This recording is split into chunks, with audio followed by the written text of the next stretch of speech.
Hello everyone, this is Sakshi Vaishnoi and welcome to Magnet Brains. So students, अब हम क्या पढ़ने वाले हैं। अब हम लोग अपनी 12th क्लास की इकोनॉमिक्स में जो इंडियन इकोनॉमिक डेवलपमेंट है उसका जो चैप्टर 4 है पॉवर्टी, उसका वन शॉट रिवीजन देखने वाले हैं। यानी कि एक वीडियो में हम लोग अपना पूरा चैप्टर जो है वो कंप्लीट करेंगे। ओके, देखिए हम लोगों ने जो है हर एक टॉपिक का डिटेल डिस्कशन ऑलरेडी कर लिया है।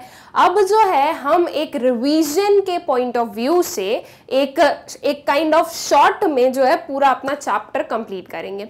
हो सकता है स्टूडेंट्स की यहाँ पर कुछ टॉपिक्स ऐसे हों जिनमें आपको लगे कि मैम आपको थोड़ा डिटेल में जाना था लेकिन आपने जो है ऊपर से ही उस चीज़ को ख़त्म कर दिया है, मतलब एक्सप्लेन कर दिया हमें।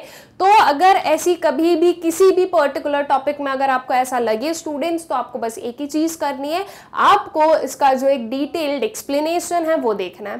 बिकॉज देखो इस वाले वीडियो में तो हम सारे टॉपिक्स को एक ही पर्टिकुलर लेक्चर में या ऐसे एक ही पर्टिकुलर वीडियो में कंप्लीट करेंगे, लेकिन जो हमने डिटेल्ड एक्सप्लेनेशन देखा है हर एक टॉपिक का, उसमें हम लोगों ने टॉपिक वाइज जो है वीडियोस बनाए हैं। तो उससे आप लोगों को काफी हेल्प मिलेगी। जब आपको बहुत डिटेल में पढ़ना है तो आप उनसे पढ़ो, और जब आप एक रिवीजन पॉइंट ऑफ व्यू से पढ़ रहे हो तो आप इस वीडियो की हेल्प ले सकते हो। Okay, and I hope so students कि आप लोगों ने जो है ये चैप्टर ऑलरेडी पढ़ लिया है। मैं आप लोगों को पढ़ा रही हूँ इन दी फॉर्म ऑफ रिवीजन, तो आई होप सो कि आप लोग भी जो हो उसे इन दी फॉर्म ऑफ रिवीजन ही ले रहे हो।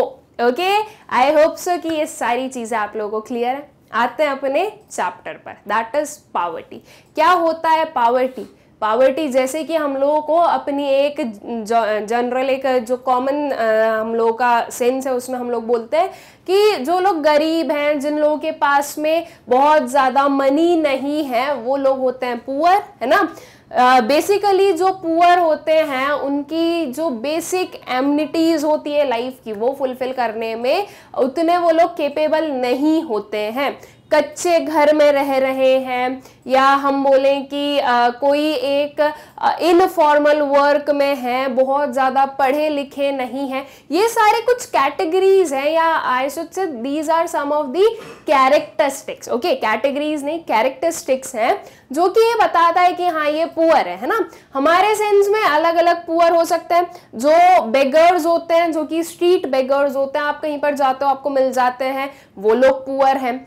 उसके बाद में जो हमारे घर पे मेड्स आ रही है, हम बोलते हैं कि वो पुअर है, राइट। यूजुअली यही हमारा सेंस होता है। जो स्वीपर्स होते हैं, जो आपको बहुत सारे अलग अलग काइंड ऑफ वर्क में देखने को मिलेंगे, वो आपको क्या लगते हैं कि अच्छा ये जो है ये पुअर है। लेकिन एक्चुअल में पुअर होते क्या हैं? इंडिया में कितने पुअर हैं?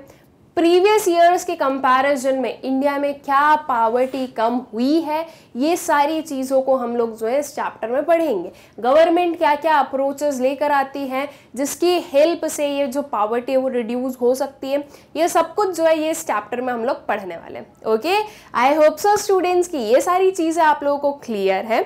अब हम आगे बढ़ते हैं और एक छोटा सा ओवरव्यू देखते हैं। ओवरव्यू में नथिंग, हम लोग जो है सिर्फ ये देखेंगे कि हम लोग कौन कौन से टॉपिक्स को पढ़ने वाले हैं इस चैप्टर में। ठीक है, सबसे पहले तो आएगा मीनिंग ऑफ पॉवर्टी। देखिए अलग अलग इंसान के हिसाब से अलग अलग पर्सन जो है वो पुअर हो सकता है। जैसे कि मान लो कि मैंने बोल दिया कि मेरे अकॉर्डिंग तो पुअर वो है जिसका इनकम स्टेटस मुझसे कम है। क्या एक्चुअल में लेकिन वो पुअर है? जरूरी नहीं है कि वो पुअर है। ठीक है, तो पॉवर्टी क्या होता है? ओके, हम लोग किसे बोलते हैं कि ये पुअर होंगे, ये हम देखेंगे।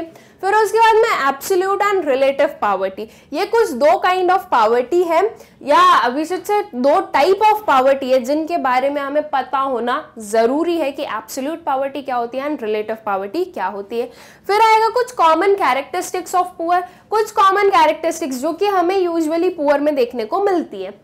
फिर आएगा पावर्टी लाइन। पावर्टी लाइन आप लोगों ने सुनी ही है, below poverty line, above poverty line हम लोग बोलते हैं। तो ये पावर्टी लाइन क्या है, और ये जो बिलो और अबव वाला जो सिनेरियो है ये हम कैसे डिटरमाइन करते हैं, ये हम देखेंगे। क्रिटिसिज्म ऑफ पावर्टी लाइन, क्या क्या क्रिटिसिज्म है उसके वो देखेंगे। The number of poor in India, India में कितने नंबर ऑफ पुअर हैं। ठीक है, फिर कॉजेस ऑफ पॉवर्टी, क्यों पॉवर्टी अराइज होती है, और फिर आएंगे कुछ हमारे government approach to remove poverty. Okay, कुछ ये सारे टॉपिक्स हैं जो कि हम अपने इस चैप्टर में जो है पढ़ने वाले हैं। ओके, तो चलिए स्टार्ट करते हैं स्टूडेंट्स विथ पावर्टी। क्या होता है poverty? Poverty is a socio-economic phenomena in which a section of a society is unable to fulfill even its basic necessities of life concerning food, clothing, housing, education and health. Poverty क्या है? Poverty एक वो phenomena है, ये एक वो हम बोलेंगे कंडीशन है जिसमें कि जो लोग होते हैं, मतलब कि जो भी पावर्टी के अंडर आ रहे हैं वो लोग जो हैं वो उनकी बेसिक नेसेसिटीज जो होती है वो फुलफिल नहीं कर पाते हैं। ओके, जैसे कि देखो बेसिक नेसेसिटीज की अगर हम बात करें तो बहुत ही कॉमन आप लोगों ने सुना होगा रोटी, कपड़ा एंड मकान, है ना। तो वो अगर वही नहीं हो रहा है तो इट मीन्स कि उनकी सिचुएशन बहुत ही डाउन है। ठीक है, उनके पास में प्रॉपर जो है फाइनेंशियल रिसोर्सेज नहीं है, इसकी वजह से ये सारी प्रॉब्लम्स अराइज हो रही है। आप लोगों ने यूजुअली स्टूडेंट्स पुअर लोगों को देखा होगा जो कभी ओवरसाइज्ड कपड़े पहने हुए हैं, या हम बोलेंगे काफी ऐसे डर्टी कपड़े होते हैं, बहुत पुराने पुराने देखने को मिलते हैं उनके कपड़े, उनके जो क्लोथ्स होते हैं उन्हें देखकर ही समझ में आता है ये बहुत ही ज्यादा पुराने कपड़े हैं, राइट। कुछ कहीं से फटे हुए हैं तो कहीं से जो है कुछ और स्टिच किया हुआ है। एक मान लो एक पैंट है ब्लैक कलर की, उसमें आपको देखने को मिल रहा है कि रेड कलर से कुछ जो वो फट गई थी तो उसको स्टिच कर दिया है। तो ये सब कुछ हमें कॉमनली देखने को मिलता है। ओके, तो मतलब कि उन लोगों के पास में इतने रिसोर्सेज नहीं है कि उनकी जो बेसिक नेसेसिटीज हैं वो उन पर उस चीज को खर्च कर सके। इवन जो ये सारे हम देखें food, clothing, housing, education and health, देखो स्टूडेंट सबसे पहले अगर किसी भी पर्सन को मनी मिलता है तो उसका सबसे पहला जो वांट होता है वो ये होता है कि पेट में लगी है भूख तो कुछ खाने को चाहिए, है ना। यूजुअली यही होता है। देखो घर तो बाद में बनेगा, पहले हम खाएं, तो अगर हमने खाया ही नहीं तो घर बना के क्या कर लेंगे? बिकॉज अगर हम प्रॉपर अपनी डाइट नहीं लेंगे हम वीक होते जाएंगे एंड इवेंचुअली हमारी क्या हो जाएगी? डेथ हो जाएगी। तो इसके लिए फूड ही अगर, मतलब कि एक सिंपल सी चीज हम ये बोल सकते हैं कि अगर उन्हें फूड ही नहीं मिल पा रहा है तो इट मीन्स कि वो पावर्टी का स्टेट शो कर रही है। उसके बाद में यूजुअली रूरल एरियाज में आप लोगों ने देखा होगा कि जो पुअर लोग होते हैं वो कच्चे मकान में रहते हैं, राइट। जो कच्चा घर होता है उसमें आप उनका रेसिडेंस देखोगे जो है बहुत अच्छे ऐसे कोई वहां पर सीमेंट और ब्रिक्स से बनाए हुए घर आपको नहीं दिखेंगे, कच्चे घर दिखेंगे जो वो हट्स जो होती है वो, ठीक है। अर्बन एरियाज में जो पुअर होते हैं स्टूडेंट्स, अर्बन एरियाज में पुअर्स के पास में आप लोगों को घर देखने को मिल जाता है, ठीक है। मतलब कि as compare to rural areas, urban areas में आप लोगों को जो है ये चीज देखने को मिल जाती है। ओके, यूजुअली जो अर्बन एरियाज के पुअर हैं वो रूरल एरियाज से माइग्रेटेड पुअर होते हैं। रूरल एरियाज में उन्हें वर्क नहीं मिलता है तो इसकी वजह से वो अर्बन एरियाज में आते हैं इन सर्च ऑफ वर्क, ठीक है। रूरल एरियाज में वर्क क्यों नहीं मिलता है? बिकॉज वहां पर वर्क अपॉर्चुनिटीज बहुत कम है। यूजुअली जो रूरल एरिया है स्टूडेंट्स, वो अगर हम मेजॉरिटी की बात करें तो कौन से सेक्टर पर डिपेंडेंट है? एग्रीकल्चर सेक्टर पर। एग्रीकल्चर सेक्टर जो होता है वो परमानेंट एम्प्लॉयमेंट प्रोवाइड नहीं करता है। पूरे 12 मंथ्स जो है वहां पर वर्क नहीं चलता है। सीजनल अनएम्प्लॉयमेंट हमें वहां पर देखने को मिलती है। जब जब सीजन होगा तब तब जो है एम्प्लॉयमेंट रहेगा वहां पे, और जब सीजन नहीं है तब एम्प्लॉयमेंट वहां पर नहीं रहता है। तो जो एक पुअर पर्सन होता है स्टूडेंट्स, वो अगर इस सीजनल अनएम्प्लॉयमेंट के चक्कर में फंसा रहे और वहीं रहे तो उसका जो है एग्जिस्टेंस जो है वो मुश्किल हो जाता है, ठीक है। इसलिए जो रूरल एरियाज से अर्बन एरियाज में आते हैं लोग ताकि उन्हें वहां पर कुछ वर्क मिल सके। अब कैसे वर्क मिलेगा अर्बन एरियाज में? तो देखो अर्बन एरियाज में वर्क अपॉर्चुनिटीज ज्यादा होती है। कोई रिक्शा चला रहा है तो कोई वो हॉर्स वाला वो जो तांगा होता है वो चलाने लग गया, कोई जो है किसी शॉप पे वर्क करने लग गया। अब देखो shops as compare to rural areas, urban areas में बहुत ही ज्यादा है, राइट। रूरल एरिया में आप जाओ, एक किसी विलेज में जाओ, आपको जो है मुश्किल से 1 या 2 शॉप मिलेगी, ठीक है। इससे ज्यादा वहां पर आपको शॉप्स नहीं मिलती है। लेकिन अगर वही चीज हम किसी भी एक टाउन में जा रहे हैं, किसी भी एक अर्बन प्लेस में जा रहे हैं, तो वहां पर इन नंबर ऑफ शॉप्स है, है ना। तो वहां पर जब इतनी शॉप्स है स्टूडेंट्स, तो उन शॉप्स में वर्क करने के लिए वर्कर्स की भी जरूरत होती है, और कुछ नहीं तो झाड़ू पोछा लगाने के लिए भी जरूरत होती है। तो as compare to rural areas, urban areas में वर्क अपॉर्चुनिटी ज्यादा होती है। ओके, तो आई होप सो कि आप लोगों को जो है एक पावर्टी का मतलब समझ में आया कि पावर्टी क्या है। पावर्टी इज समथिंग कि एक ये एक ऐसा फिनोमेना है जिसमें कि हम देखते हैं ऐसे ग्रुप ऑफ पीपल को जो कि अपनी बेसिक जो नेसेसिटीज है वो भी फुलफिल नहीं कर पाते हैं। ठीक है, वो लोग होते हैं पुअर, या वो आते हैं, उन्हें हम बोलते हैं कि ये पावर्टी वाले ग्रुप का पार्ट है।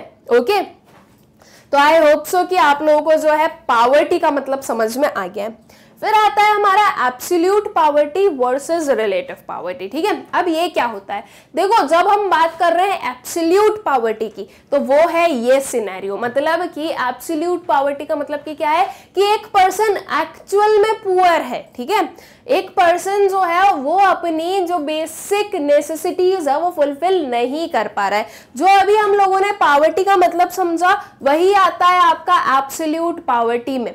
लेकिन जब हम बात करते हैं रिलेटिव पावर्टी की, तो रिलेटिव पावर्टी क्या है स्टूडेंट्स, ये वाला सिनेरियो है रिलेटिव पावर्टी। इसमें आप लोग देख सकते हो दो पर्सन है, इनके पास में है बहुत सारा मनी, ये देखिए ये मनी के ऊपर ही बैठे हैं, मतलब वो कॉइन्स, एक पिक्चर है, एक डायग्राम है जिससे कि आप लोगों को समझाना है। ठीक है, और वहीं अगर मैं इस साइड देखूं तो ये पर्सन अगर हम देखें as a structure well to do person लग रहे हैं, लेकिन फिर भी वो ऐसे शो कर रहे हैं कि उनके पास मनी नहीं है ना। वो क्यों, इनके कंपैरिजन में वो पुअर है। ठीक है, जैसे कि सिंपल सी चीज है, सिंपल सी चीज हम ये मान ले कि देखो भाई मुकेश अंबानी के कंपैरिजन में हम क्या हैं, पुअर है, राइट। तो अब ये जो अगर मैं बोल रही हूं अपने आप को पुअर, तो ये कौन सा सिनेरियो है या कौन से पावर्टी के अंदर में आऊंगी, दिस इज रिलेटिव पावर्टी। लेकिन अगर देखा जाए एक पूरा टर्म्स में देखा जाए तो मेरी जो बेसिक नेसेसिटीज है वो बहुत अच्छे से फुलफिल हो रही है, तो मैं पुअर या आई शुड से कि मैं पावर्टी के ग्रुप में नहीं हूं। लेकिन जब मैं बात कर रही हूं रिलेटिव पावर्टी की, तो जो लोग भी मुझसे, जिनकी भी मेरा मुझसे ज्यादा अच्छा इनकम स्टेटस है, उनके कंपैरिजन में मैं क्या हूं, पुअर हूं। ठीक है, तो ये होता है रिलेटिव पावर्टी, मतलब कि ये जो है पुअरनेस अराइज हुई बिकॉज ऑफ इनकम इनइक्वालिटीज। अब भाई सीधी सी बात है, अंबानी की और मेरी इनकम में बहुत डिफरेंस है, राइट, बहुत डिफरेंस है। तो ये है इनकम इनइक्वालिटी, हम दोनों की इनकम जो है वो इक्वल नहीं है, इसलिए मैं अपने आप को बोल रही हूं कि मैं पुअर हूं। ठीक है, तो ये होता है relative poverty. Okay, I hope so कि एब्सोल्यूट और रिलेटिव पावर्टी जो है ये आप लोगों को क्लियर हो गया है अच्छे से। Absolute poverty refers to a phenomena in which a section of society is unable to fulfill even its basic necessities of life concerning food, clothing, housing, education and health। ठीक है, ये आप देख सकते हैं बिल्कुल जो हम लोगों ने अपने पावर्टी की जो डेफिनेशन देखी वही एज इट इज जो डेफिनेशन है वो हमें यहाँ पर देखने को मिल रही है।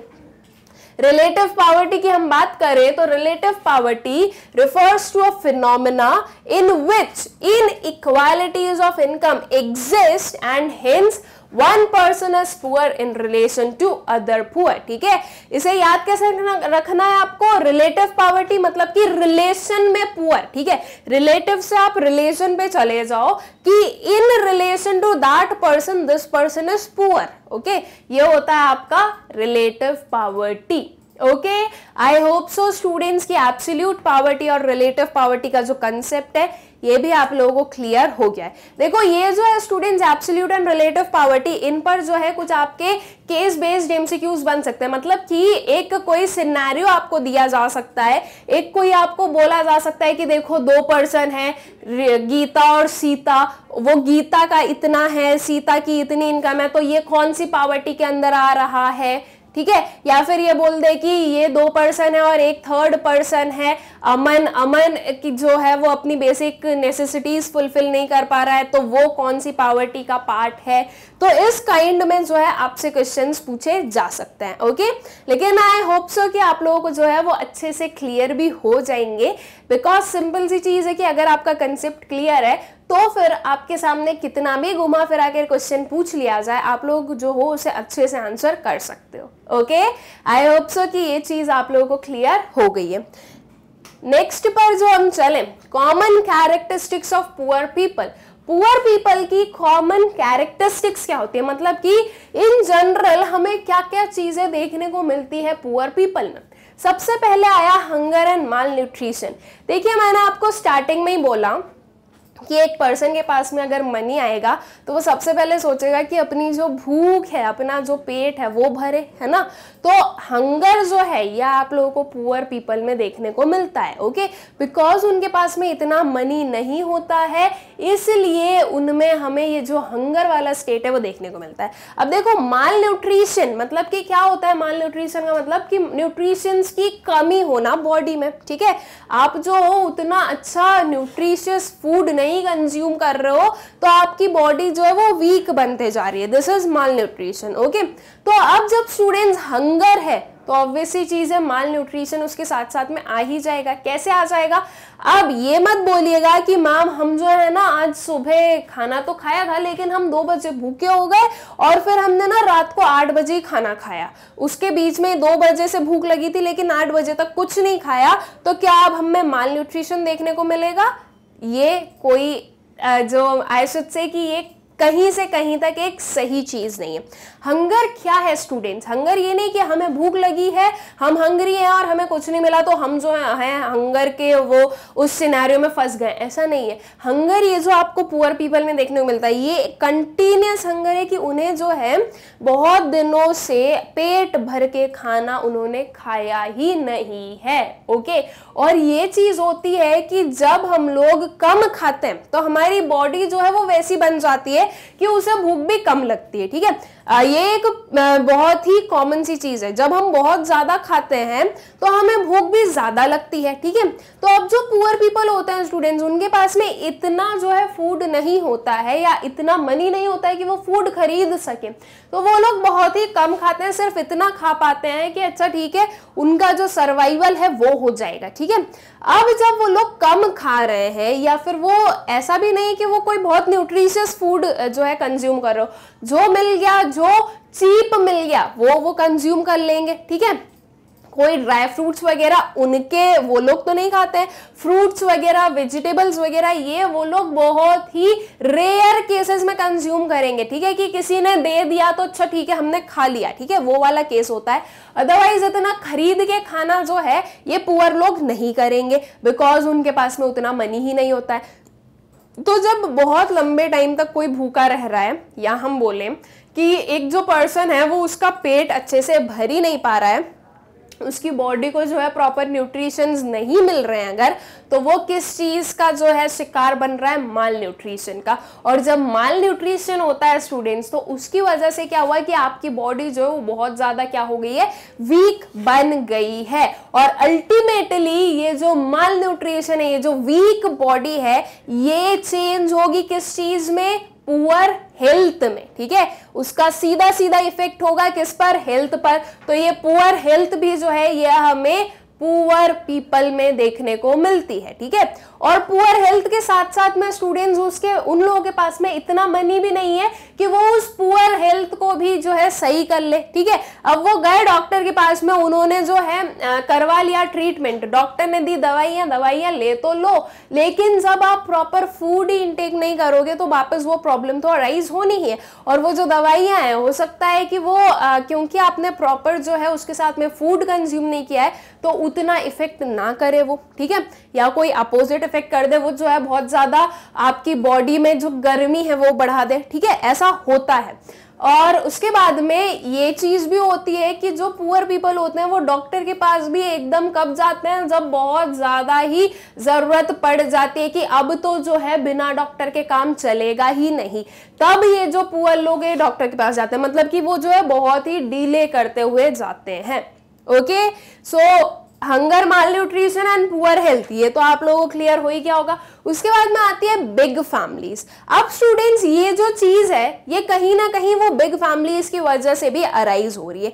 ये क्यों होती है, देखो आप जो यूजुअली चीज देखना, जो पुअर फैमिलीज होती है उनकी आप फैमिली देखिएगा, बहुत ही बड़ी बड़ी फैमिली होती है। और यूजुअली आप रूरल एरियाज में तो देखोगे कि 1 2 3 4 5 बच्चे हो रहे हैं, है ना, मतलब कि वो जो फैमिलीज है वो बहुत ही बिग होती जाती है। आप अगर कोई एजुकेटेड पर्सन की फैमिली देखोगे तो आपको जो है इतनी बिग फैमिली नहीं दिखेगी, वो दिखेगी आपको small family most of the cases में, ओके।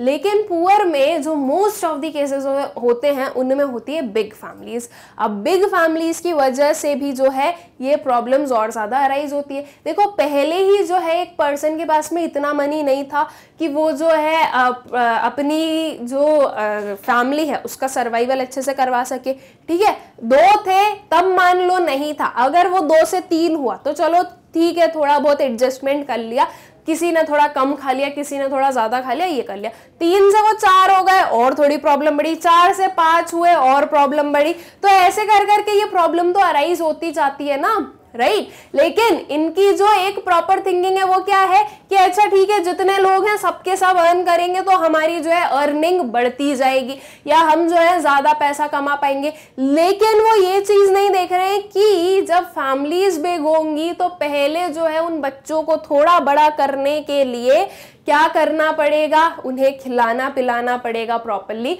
और उसके लिए चाहिए मनी। तो ये जो बिग फैमिलीज है ये भी एक बहुत ही कॉमन कैरेक्टरिस्टिक्स है किसकी, पुअर पीपल की, ओके। फिर आता है डेप्ट ट्रैप। डेप्ट ट्रैप इज व्हाट कि जो आपका डेप्थ है उसका एक ट्रैप हो जाना, मतलब कि किसी कर्ज में फंसते जाना, ये होता है डेप्ट ट्रैप, ठीक है।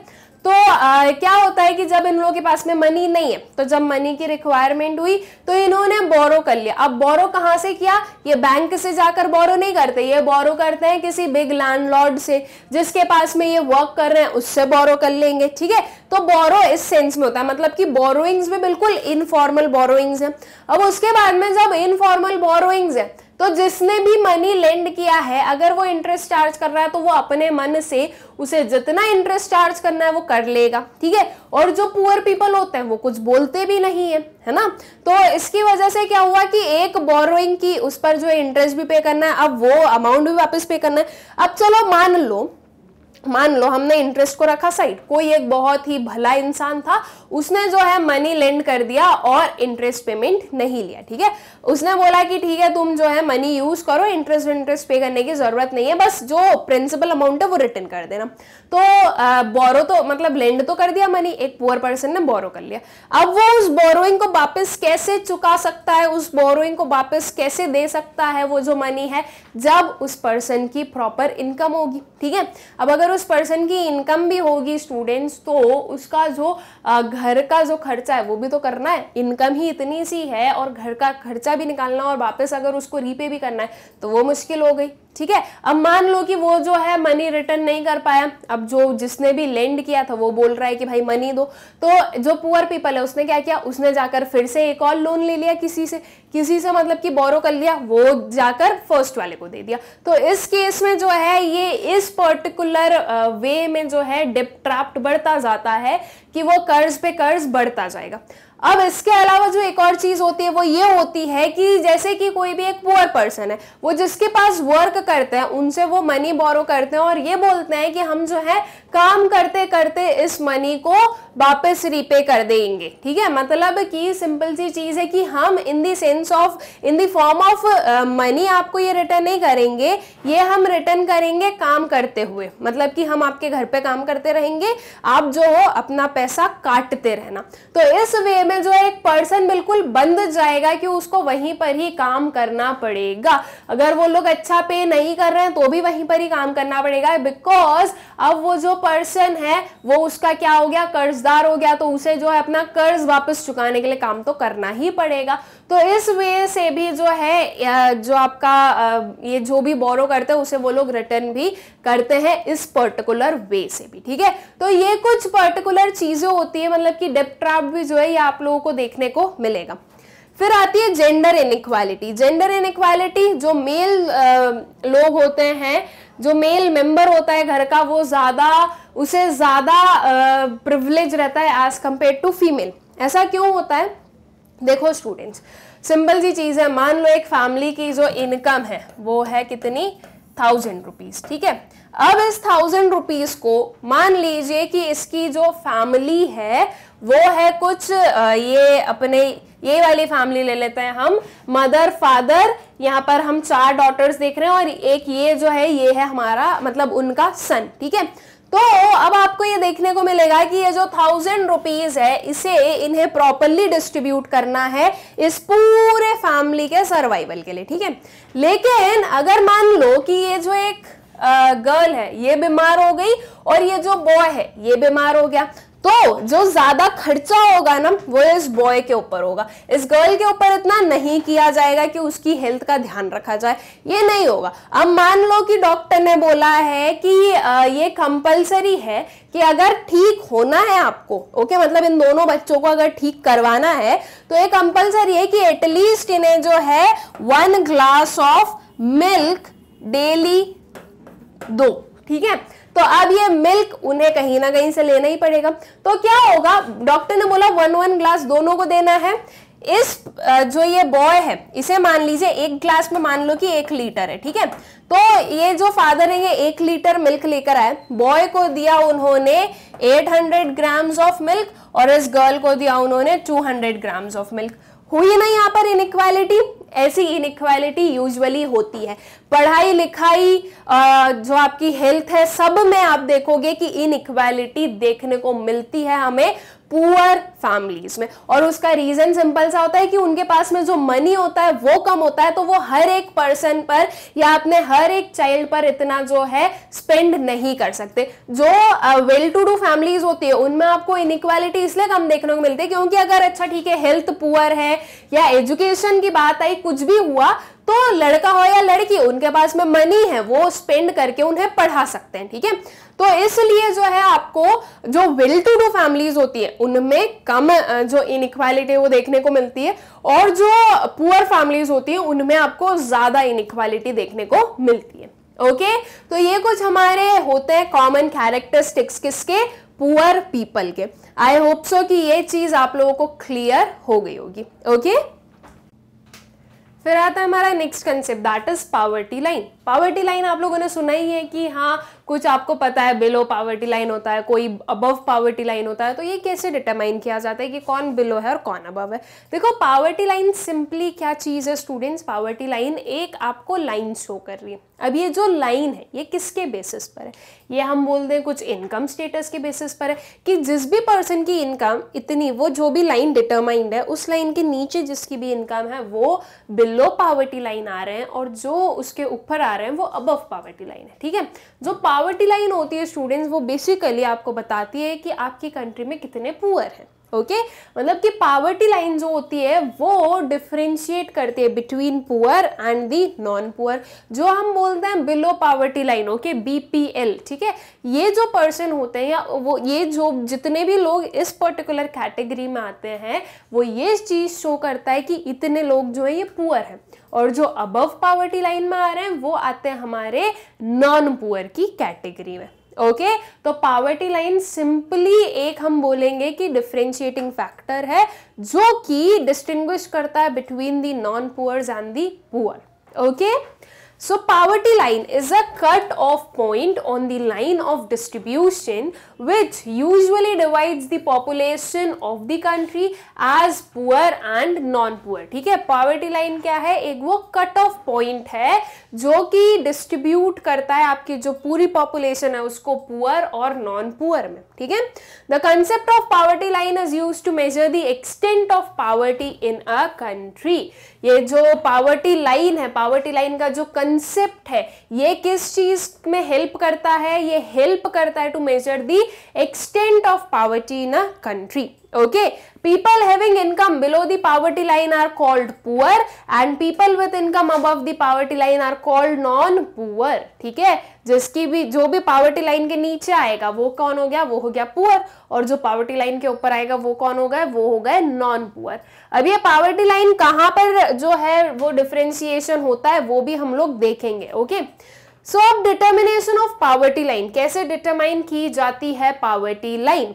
इन India monthly per capita expenditure और MPCE method is used to determine the poverty line. ठीक है, ये याद रखिएगा स्टूडेंट्स कि इंडिया में हम लोग कैसे डिटरमाइन करते हैं पॉवर्टी लाइन को। ये होता है by monthly per capita expenditure method. ठीक है, कि मंथली पर कैपिटा पर हेड कितना एक्सपेंडिचर हो रहा है वो शो करता है कि वो मतलब कि बताता है पॉवर्टी लाइन के ऊपर नीचे वाली चीजों को। ठीक है, मिनिमम कैलोरी इनटेक। अब जो इंडिया में स्टूडेंट्स ये जो पॉवर्टी लाइन है ये यूजुअली कैलोरी इनटेक के बेसिस पर बताई जाती है। ठीक है, मतलब कि एक पर्सन कितनी कैलोरी इनटेक कर रहा है, एक जो है वो डिटरमाइन कर दिया कि इतनी इतनी अगर कैलोरी इनटेक है तो मतलब कि वो पर्सन जो है वो अबव होगा, अगर नहीं है तो वो बिलो पॉवर्टी लाइन होगा। ठीक है, 2400 कैलोरीज पर person per day for rural areas and 2100 calories पर person per day in urban areas. ये जो नंबर्स हैं ये याद रखिएगा, ये आपके एमसीक्यूज में पूछे जा सकते हैं। ठीक है, कि रूरल एरियाज में पर पर्सन पर डे कितनी कैलोरीज चाहिए, 2400 कैलोरीज चाहिए, और अर्बन एरियाज में 2100 कैलोरीज चाहिए। अब ये डिफरेंस क्यों है कि रूरल में ज्यादा चाहिए और अर्बन में कम चाहिए? उसका सिंपल सा ये रीजन है कि रूरल एरियाज में लोग जो हैं वो ज्यादा फिजिकल वर्क करते हैं। ठीक है, as compare to urban areas, इसलिए जो ये कैलोरी इनटेक है ये ज्यादा रखा गया है फॉर रूरल पीपल, बिकॉज जितना आप फिजिकल वर्क करोगे उतनी ज्यादा जो है आपकी बॉडी थकेगी और उतना ज्यादा जो है आपकी बॉडी को खाना चाहिए होगा, कैलोरीज चाहिए होगी। ठीक है, तो इसके लिए रूरल एरियाज में ज्यादा कैलोरी इनटेक है as compare to urban areas. Monetary value of minimum calorie intake. ठीक है, मिनिमम कैलोरी इनटेक जो है उसकी जो मॉनेटरी वैल्यू, अब देखो कैसे हम बताएं ये 2400 और 2100 जो कैलोरीज है ये हम कैसे देखेंगे कि एक पर्सन जो है वो कंज्यूम कर रहा है नहीं कर रहा है? तो इसके लिए इसे जो है मनी के टर्म्स में क्या कर दिया, कन्वर्ट कर दिया। ठीक है, कि अगर एक पर्सन का मंथली एक्सपेंडिचर, ठीक है, the minimum monthly per capita consumption expenditure, ये जो है आपका मंथली पर कैपिटा इनकम। ठीक है, तो अगर एक पर्सन का जो एक minimum monthly per capita consumption expenditure according to 2011-12 कितना होना चाहिए था, वर्कड आउट टू बी ₹816 पर person in rural areas and 1000 in urban areas. ठीक है, रूरल एरियाज के लिए बोला गया कि 816 पर पर्सन चाहिए और अर्बन एरियाज के लिए बोला गया 1000 रुपीज चाहिए पर पर्सन के लिए। ये है आपका MPCE, monthly per capita expenditure, या सिर्फ हम बोलेंगे कंजम्पशन वाला पार्ट हम ले रहे हैं। ठीक है, इतना कंजम्पशन के लिए इतना तो स्पेंड करना ही है। तो ये जो है monthly per capita consumption expenditure से बताया जाता है, शो किया जाता है कि आपका जो है मिनिमम कैलोरी इनटेक या इतना जो है प्रॉपर एक्सपेंडिचर होना चाहिए। इफ अगर इतना एक्सपेंडिचर हो रहा है स्टूडेंट्स तो एक पर्सन जो पॉवर्टी लाइन के अबव आता है। इफ अगर इतना एक्सपेंडिचर नहीं हो रहा है तो एक जो पर्सन है वो पॉवर्टी लाइन के बिलो आता है। ओके, बस इतनी चीजें आप लोगों को समझनी है। ये जो आपके नंबर्स है, मतलब कि ये जो मॉनेटरी टर्म्स है, ये जो कैलोरी इनटेक है, ये सब कुछ जो है ये आप लोगों को पता होना चाहिए, अच्छे से याद होना चाहिए, बिकॉज ये आपके एमसीक्यूज में बिल्कुल पूछा जा सकता है। ओके, सो आई होप सो कि ये जो चीज है हमारा डिटर्मिनेशन ऑफ पॉवर्टी लाइन है ये भी आप लोगों को क्लियर होगा। तो पॉवर्टी लाइन एक्चुअल में क्या कर रही है, पॉवर्टी लाइन जो वो डिवाइड करती है पुअर और नॉन पुअर को। ठीक है, ये जो ग्रीन लाइन दिख रही है स्टूडेंट्स, ये हमने मानी है कि ये है आपकी पॉवर्टी लाइन। अब पॉवर्टी लाइन की एक ये चीज है कि उसने सिर्फ पुअर और नॉन पुअर को जो है वो डिस्टिंग्विश किया, उसको दो पार्ट्स में डिवाइड किया। अब ऐसा होगा कि इन पुअर में भी कोई जो है वो सिर्फ इस पर्टिकुलर लाइन के पास में आ रहे होंगे, कुछ वेरी पुअर होंगे, कुछ एब्सोल्युटली पुअर भी होंगे। लेकिन पॉवर्टी लाइन ये चीज हमें नहीं शो करती है, वो सिर्फ ये शो करती है कि इसके नीचे आने वाले सारे लोग जो है वो पुअर की कैटेगरी में आएंगे, भले ही वो बहुत ही ज्यादा पुअर हो या बहुत कम पुअर हो। Same goes to non poor. ठीक है, ये जो जस्ट आपके पॉवर्टी लाइन के अबव वाले लोग हैं वो नॉट सो पुअर है, मतलब कि बहुत ज्यादा पुअर नहीं है, इनके जैसे पुअर नहीं, लेकिन एक्चुअल में वो क्या है, पुअर है। फिर कुछ आ गई middle class, upper middle class, the rich, the very rich, millionaires and billionaires. ठीक है, तो मतलब कि ये जो आपका नॉन पुअर है, इसमें भी हम देख रहे हैं कि नॉट सो पुअर जो है, जो कि ठीक है, ये जो उनका मिनिमम कैलोरी इंटेक है ये तो वो लोग कर पा रहे हैं, लेकिन फिर भी हम देख रहे हैं कि उनके पास में बहुत ज्यादा मनी नहीं है।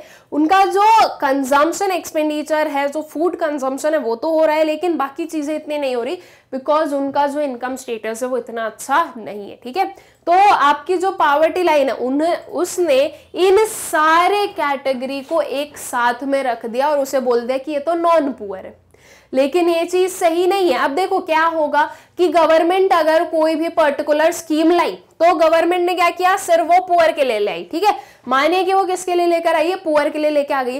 अब हो सकता है कि उस स्कीम की ज्यादा जरूरत थी इसे, एब्सोल्युटली पुअर पीपल जो उन्हें ज्यादा जरूरत थी एज कंपेयर टू पुअर, लेकिन वो तो सिर्फ और सिर्फ पुअर के लिए लेके आई ना, जो भी पॉवर्टी लाइन के बिलो है सबके लिए ले आई।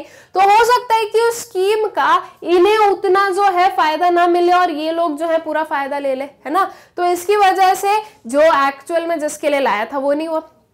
ऐसा भी हो सकता है कि उस स्कीम के अंडर जो है इन लोगों को भी आना चाहिए था, मतलब कि इन लोगों को भी उसका पार्ट होना चाहिए था, बिकॉज इनके पास भी कोई खास इनकम होती नहीं है। लेकिन ये तो कौन सी कैटेगरी में आ गई, ये आ गए आपकी नॉन पुअर की कैटेगरी में। तो नॉन पुअर की कैटेगरी में है, इसलिए वो स्कीम का जो बेनिफिट है वो इन्हें नहीं मिला, है ना। तो इसकी वजह से क्या हुआ, इसकी वजह से ये हुआ कि वो स्कीम का जब बेनिफिट इन्हें नहीं मिला तो इनका जो प्रॉपर इनकम स्टेटस है वो नहीं बढ़ पाया, या इन लोगों के लिए फायदे में कुछ नहीं हुआ, है ना। तो ये एक हम बोलेंगे कि सही चीज नहीं है आपकी पॉवर्टी लाइन की। आपकी पॉवर्टी लाइन कर क्या रही है, सिर्फ पुअर और नॉन पुअर को जो है डिफरेंशिएट कर रही है, लेकिन ये नहीं होना था। मतलब कि अच्छी बात है पुअर नॉन पुअर समझ में आ रहा है, लेकिन यहाँ पर कौन कितना रिच है कौन कितना पुअर है ये चीज भी इस चीज का डिस्टिंग्विशन भी होना चाहिए था प्रॉपरली। ओके, तो आई होप सो कि पॉवर्टी लाइन का जो कंसेप्ट है ये भी आप लोगों को क्लियर हुआ होगा। ठीक, फिर कुछ आता है हमारे कैटेगराइजिंग पॉवर्टी। ठीक है, जो पॉवर्टी लाइन है उसी में हम बोल रहे हैं कुछ कैटेगराइजिंग पॉवर्टी, कि हम पॉवर्टी को कैसे कैटेगराइज कर रहे हैं। उसके कुछ हमारे पास में 3 पार्ट्स हैं।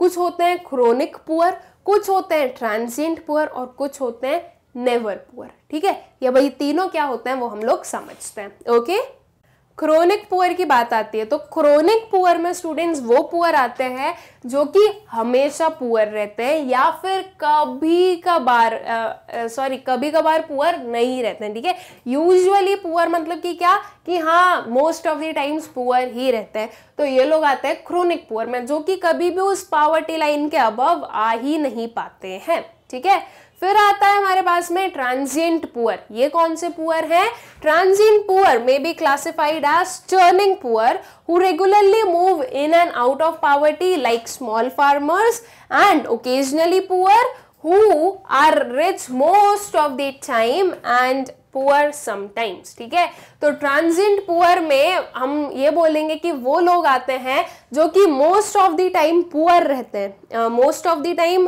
पुअर नहीं रहते, most of the time in out करते रहते हैं। ठीक है, most of the time poor जो रहते हैं वो क्रोनिक पुअर में आएंगे। I am sorry for that अगर आप लोगों को थोड़ी प्रॉब्लम हुई हो तो।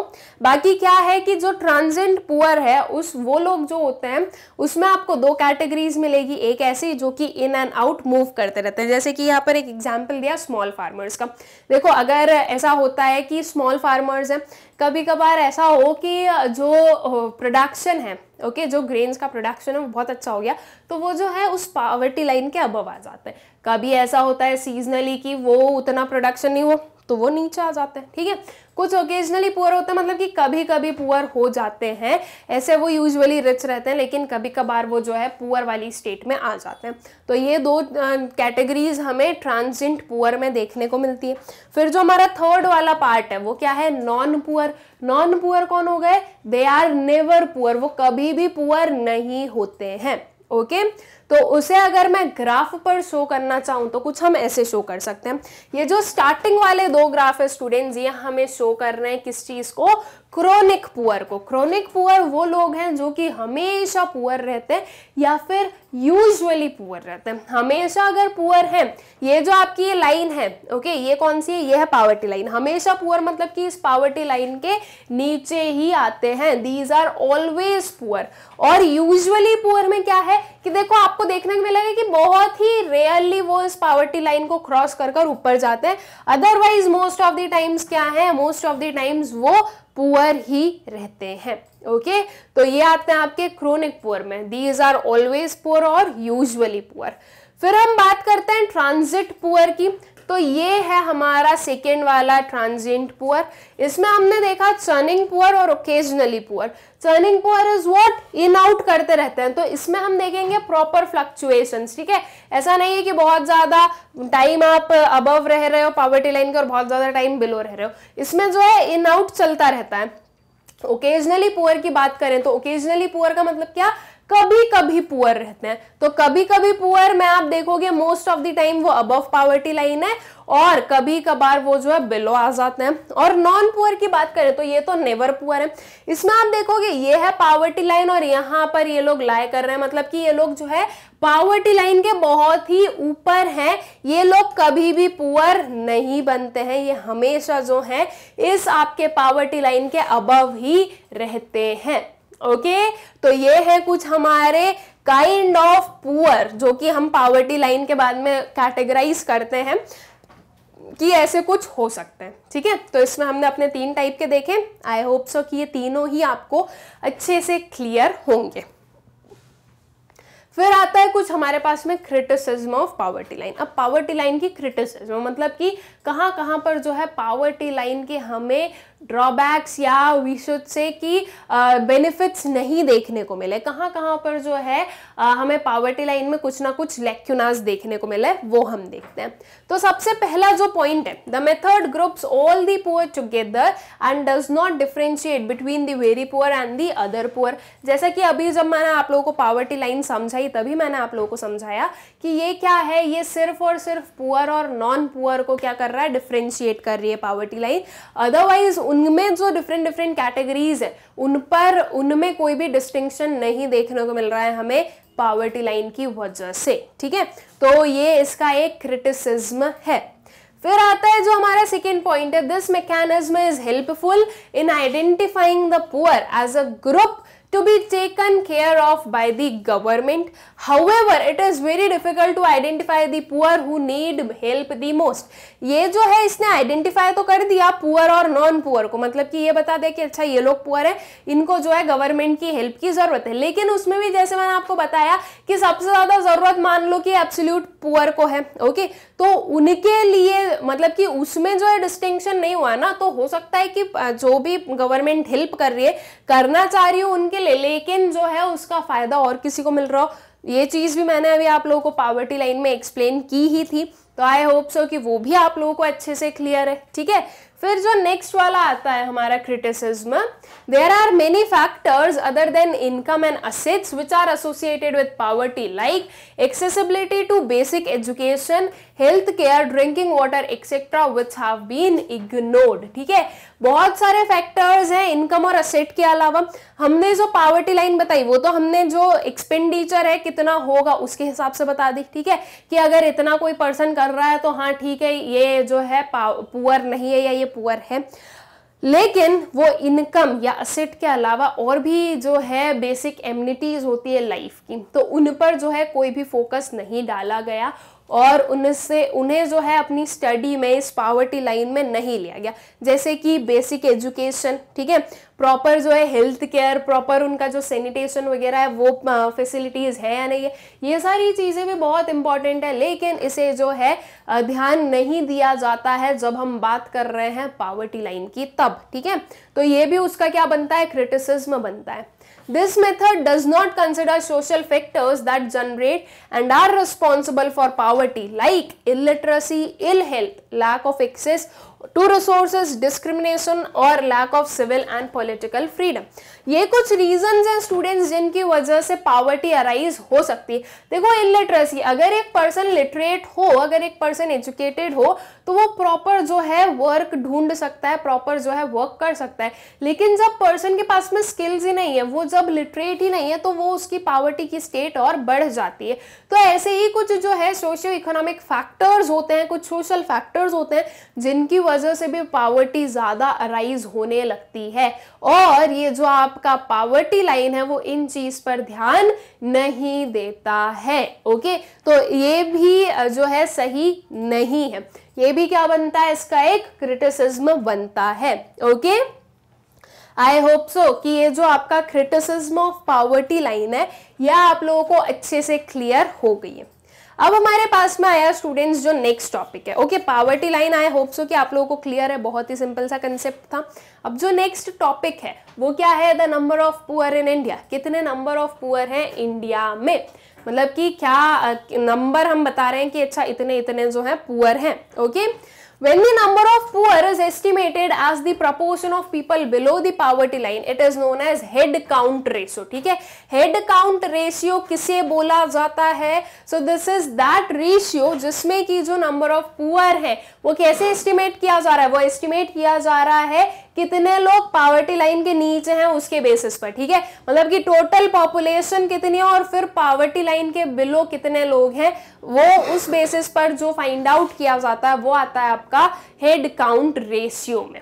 ठीक है, the official data of poverty is made available to public by planning commission. ये चीज आप लोगों को ध्यान रखनी है स्टूडेंट्स। ठीक है, कि जो प्लानिंग कमीशन है वो जो ऑफिशियल डेटा है पॉवर्टी पर वो प्लानिंग कमीशन बताता है हमें। ठीक है, it is estimated on the basis of consumption expenditure data collected by the National Sample Survey Organization, NSSO, National Sample Survey Organization जो है वो डेटा कलेक्ट करती है कंजम्पशन एक्सपेंडिचर पर, और उसके बेसिस पर जो है ये पुअर नॉन पुअर जो है, ये जो पॉवर्टी लाइन है, नंबर ऑफ पुअर जो होते हैं वो एस्टिमेट किए जाते हैं। ओके, ये जो आपके ऑर्गेनाइजेशंस हैं ये आपको याद होना जरूरी है, या आपके एमसीक्यूज में पूछे जा सकते हैं। ओके, तो आई होप सो कि ये चीज भी आप लोगों को क्लियर हो गई है। ठीक है, फिर हम देखें कुछ हमारा जो head count ratio in India है फॉर द ईयर 1973 से लेकर 2012 तक। ठीक है, अब स्टूडेंट्स इसमें ये जो आपको लाइट वाला कलर दिखेगा, ठीक है, ये जो लाइट ब्लू कलर है ये है आपका रूरल पुअर का। ठीक है, जो आपको कुछ थोड़ा येलोइश कलर दिख रहा होगा वो है आपका टोटल शो कर रहा है, और जो आपको डार्क ब्लू दिख रहा है वो है आपका अर्बन। ठीक है, अगर आप लोगों को कुछ प्रॉब्लम हो रही हो इसे स्टडी करने में तो मैं जो हूं अपने पेन से इसको ड्रॉ कर देती हूं ताकि आप लोगों को और अच्छे से क्लियर हो जाएगा। ठीक है, देखिए ये जो स्क्वायर वाले बॉक्सेस हैं ये है आपका अर्बन। अर्बन को मैं ड्रॉ नहीं कर रही हूं, मैं ड्रॉ कर रही हूं किसे, मैं अपने रेड वाले से ड्रॉ कर रही हूं टोटल को, जो कि कुछ ऐसे आ रहा है हमारा टोटल, मतलब कि अर्बन और रूरल को ऐड करके जो आता है वो होता है आपका टोटल। ओके, और जो ग्रीन है वो आपको शो कर रहा है, जो ग्रीन वाला होगा स्टूडेंट्स वो आपको क्या शो करेगा, वो आपको शो करेगा रूरल।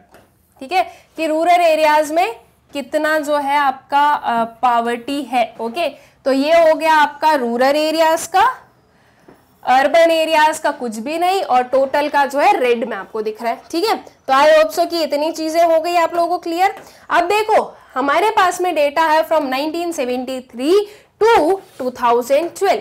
अगर हम 1973 की बात करें स्टूडेंट्स तो हम अपना जो वाई एक्सिस है उस पर है परसेंटेज ऑफ टोटल पॉपुलेशन। ठीक है, अगर हम यहाँ पर बात करें तो देखो 50% हमें देखने को मिल रहा है किसका, अर्बन एरियाज का, रूरल एरियाज का समथिंग अराउंड 58% है, तो वो जो टोटल है वो भी हमारा 50-60% के बीच में आया।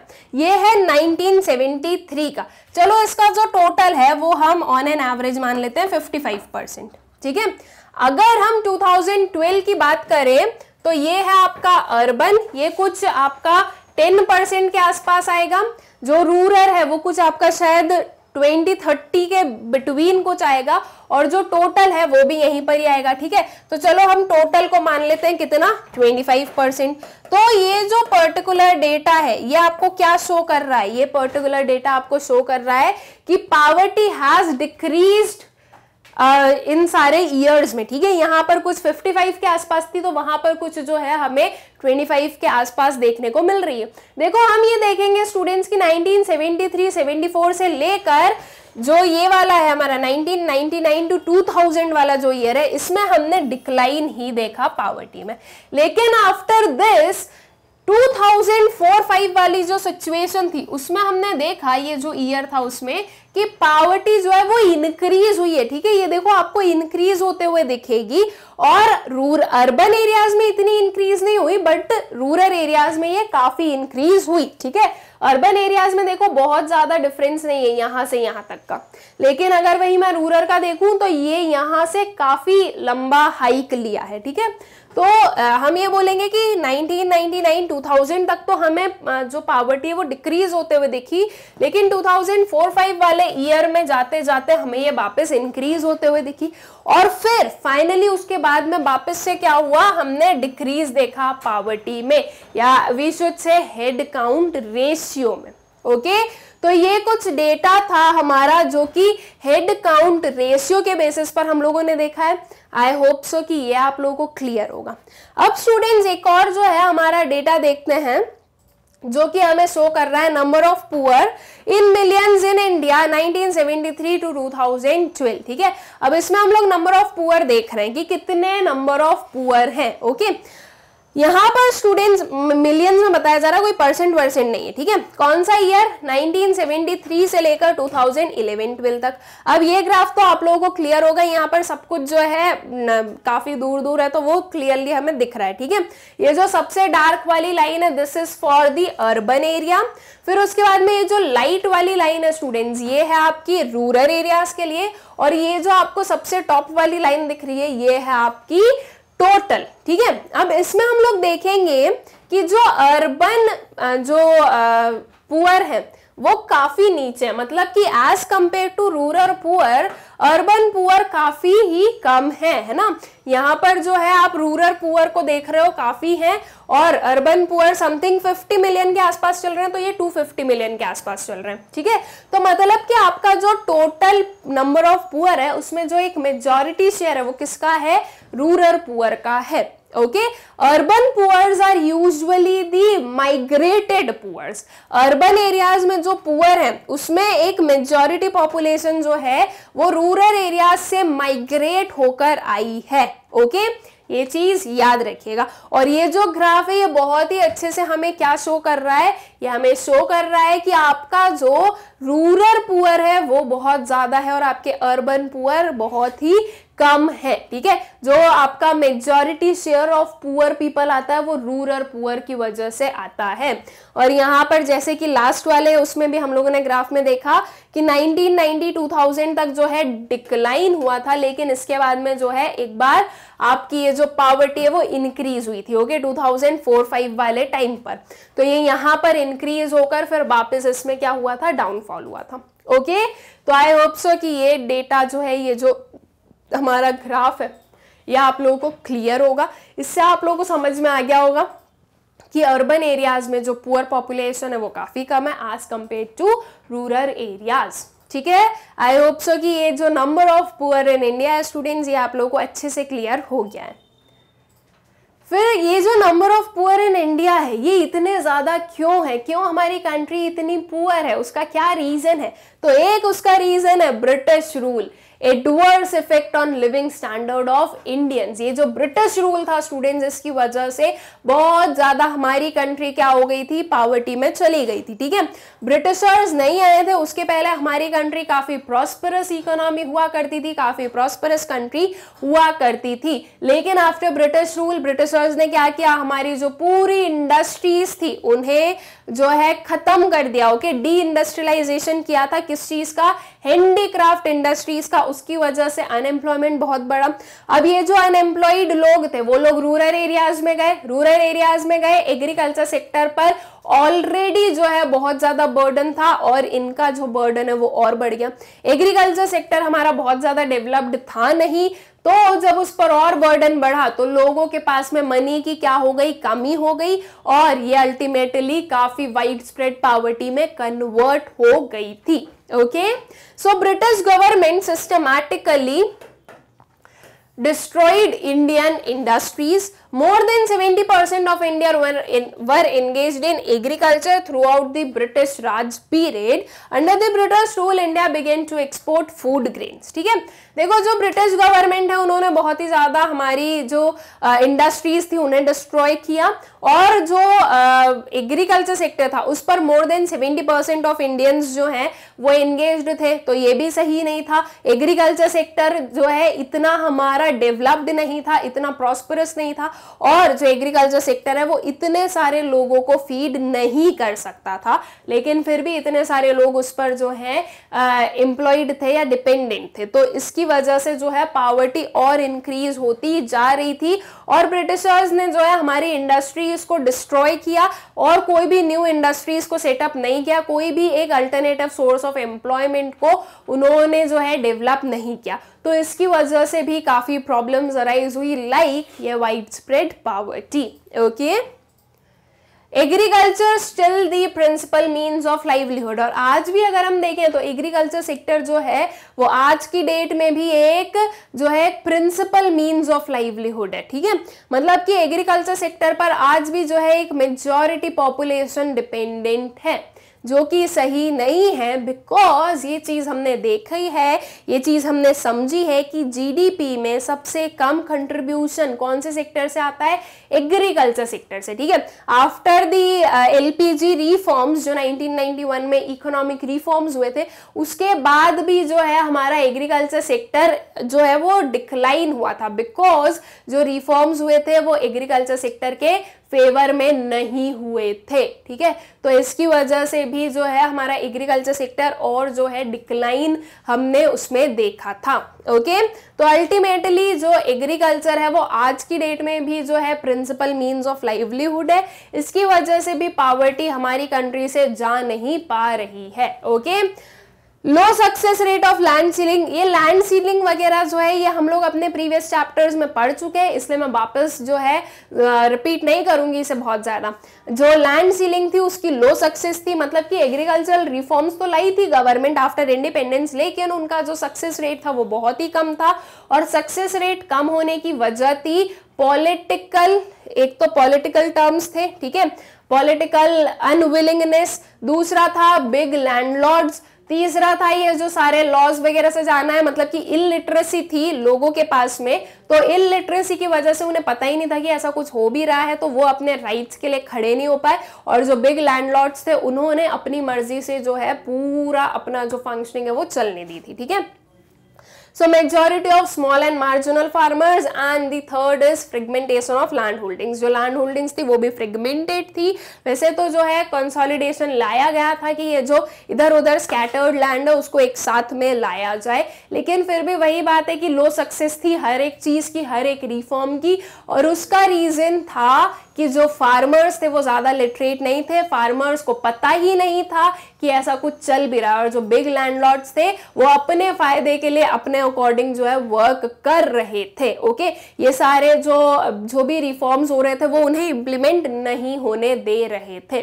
ओके, तो ये जो लो सक्सेस थी एग्रीकल्चर रिफॉर्म्स की वो भी एक रीजन थी कि एग्रीकल्चर सेक्टर आपका बहुत ज्यादा ग्रो नहीं कर पाया। Okay, I hope so students की ये चीज आप लोगों को अच्छे से क्लियर हो गई होगी। फिर आते हैं हमारे कुछ कॉजेज ऑफ पॉवर्टी, पॉवर्टी क्यों अराइज हो रही है, क्या कॉजेज है। देखो, सबसे पहला जो रीजन है that is population explosion. Population explosion क्या होता है स्टूडेंट्स, दिस इज व्हाट कि पॉपुलेशन एक्सप्लोड हो रही है, बहुत ही बढ़ रही है पॉपुलेशन। ठीक है, पॉपुलेशन एक्सप्लोजर जब होता है मतलब कि बहुत ही हाई स्पीड में जब पॉपुलेशन बढ़ती है तो पॉवर्टी अपने आप अराइज होगी। कैसे होगी? देखो सिंपल सी चीज है, एक पूरा प्रैक्टिकल एग्जाम्पल मैं आप लोगों को दे सकती हूँ। आप जो गूगल ओपन करना, उस पर आप चलो ये देखिएगा कि बैंक में कितनी वैकेंसीज है, ठीक है। आप वो नंबर देखना कि कितनी वैकेंसीज है, उसके बाद में आप थोड़ा सा और रिसर्च करना, ये देखना कि उस एग्जाम के लिए अटेम्प्ट कितने लोग कर रहे हैं, ठीक है। जो दोनों के बीच का आपको डिफरेंस दिखेगा ना, वो बहुत ही वास्ट होगा। मतलब कि सिंपल सी चीज क्या शो हो रही है कि आपकी कंट्री में इतनी एम्प्लॉयमेंट अपॉर्चुनिटीज नहीं है जितने लोगों को एम्प्लॉयमेंट की जरूरत है, ठीक है। मैंने बैंक सिर्फ आपको एज एन एग्जाम्पल दिया, आप किसी भी और ऑक्यूपेशन में देख सकते हो, उसमें कोई ऐसा कंपल्शन नहीं है, ठीक है। मैंने सिर्फ एज एन एग्जाम्पल दिया क्योंकि ये बहुत ही कॉमन एग्जाम है और ये चीज जो है वो ये आप अगर खुद आपकी प्रैक्टिकल करके देखोगे, अगर आप खुद रिसर्च करोगे तो आपको ज्यादा समझ में आएगा। तो मतलब कि जब पॉपुलेशन एक्सप्लोजर हो रही है, जब पॉपुलेशन बहुत ही ज्यादा हाई स्पीड से बढ़ रही है, तो हमारी कंट्री में जो रिसोर्सेज है वो भी स्केयर है, हमारी ही नहीं पूरी वर्ल्ड में स्केयर है, ठीक है। तो रिसोर्सेज स्केयर है, इतनी पूरी पॉपुलेशन के लिए वो सफिशिएंट नहीं है। उसके बाद में उतनी एम्प्लॉयमेंट अपॉर्चुनिटीज नहीं है जितने लोग अनएम्प्लॉयड हैं, ओके। जितने को एम्प्लॉयमेंट चाहिए उसके अकॉर्डिंग उतनी एम्प्लॉयमेंट अपॉर्चुनिटीज नहीं है। अब देखो, जब लोगों को काम नहीं मिलेगा तो ऑब्वियस सी चीज है कि वो इनकम कैसे अर्न करेंगे, है ना। अगर वो इनकम अर्न नहीं करेंगे तो उनका जो प्रॉपर पेट भरना है वो कैसे होगा, उनकी जो एजुकेशन है वो कैसे होगी, उनकी जो प्रॉपर हेल्थ है वो कैसे वो उसका ध्यान रखेंगे, उनके पास में प्रॉपर घर कैसे होगा, ठीक है।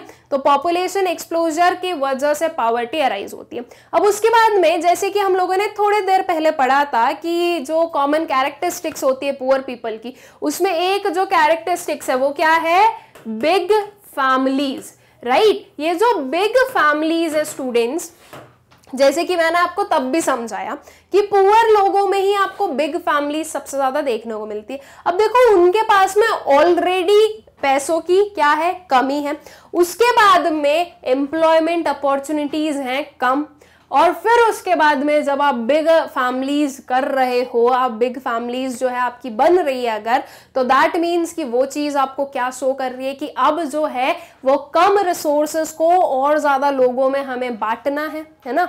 मतलब कि और उनकी पर पर्सन जो एक्सपेंडिचर हो सकता है वो कम होता जाएगा। तो अल्टीमेटली ये आपको पॉवर्टी का स्टेट शो कर रही है, ठीक है। तो पॉपुलेशन एक्सप्लोजर जो है वो एक रीजन बनता है, एक कॉज बनता है किस चीज का, पॉवर्टी का। उसके बाद में पुअर स्टेट ऑफ एग्रीकल्चर, अभी जस्ट इसके पहले हमने पढ़ा कि agriculture is still the principal means of occupation, ठीक है।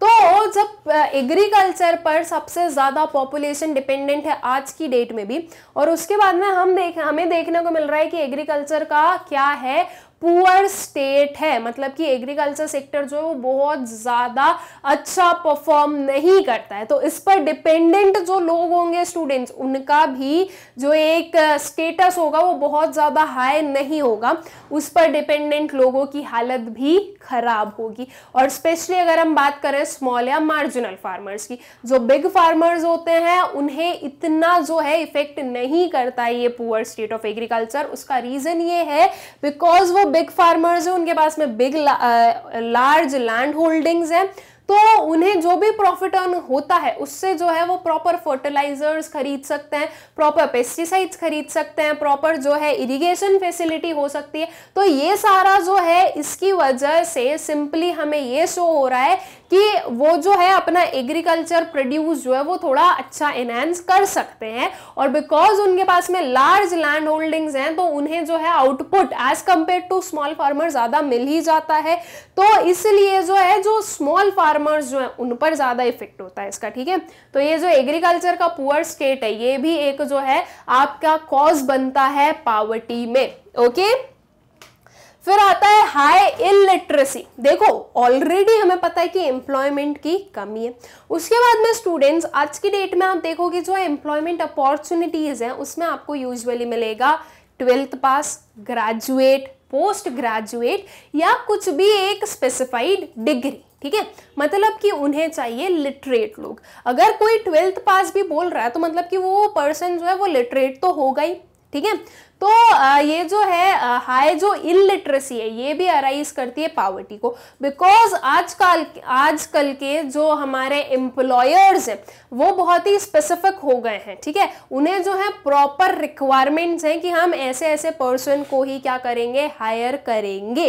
तो इसके लिए इनका जो है लिटरेट होना जरूरी है।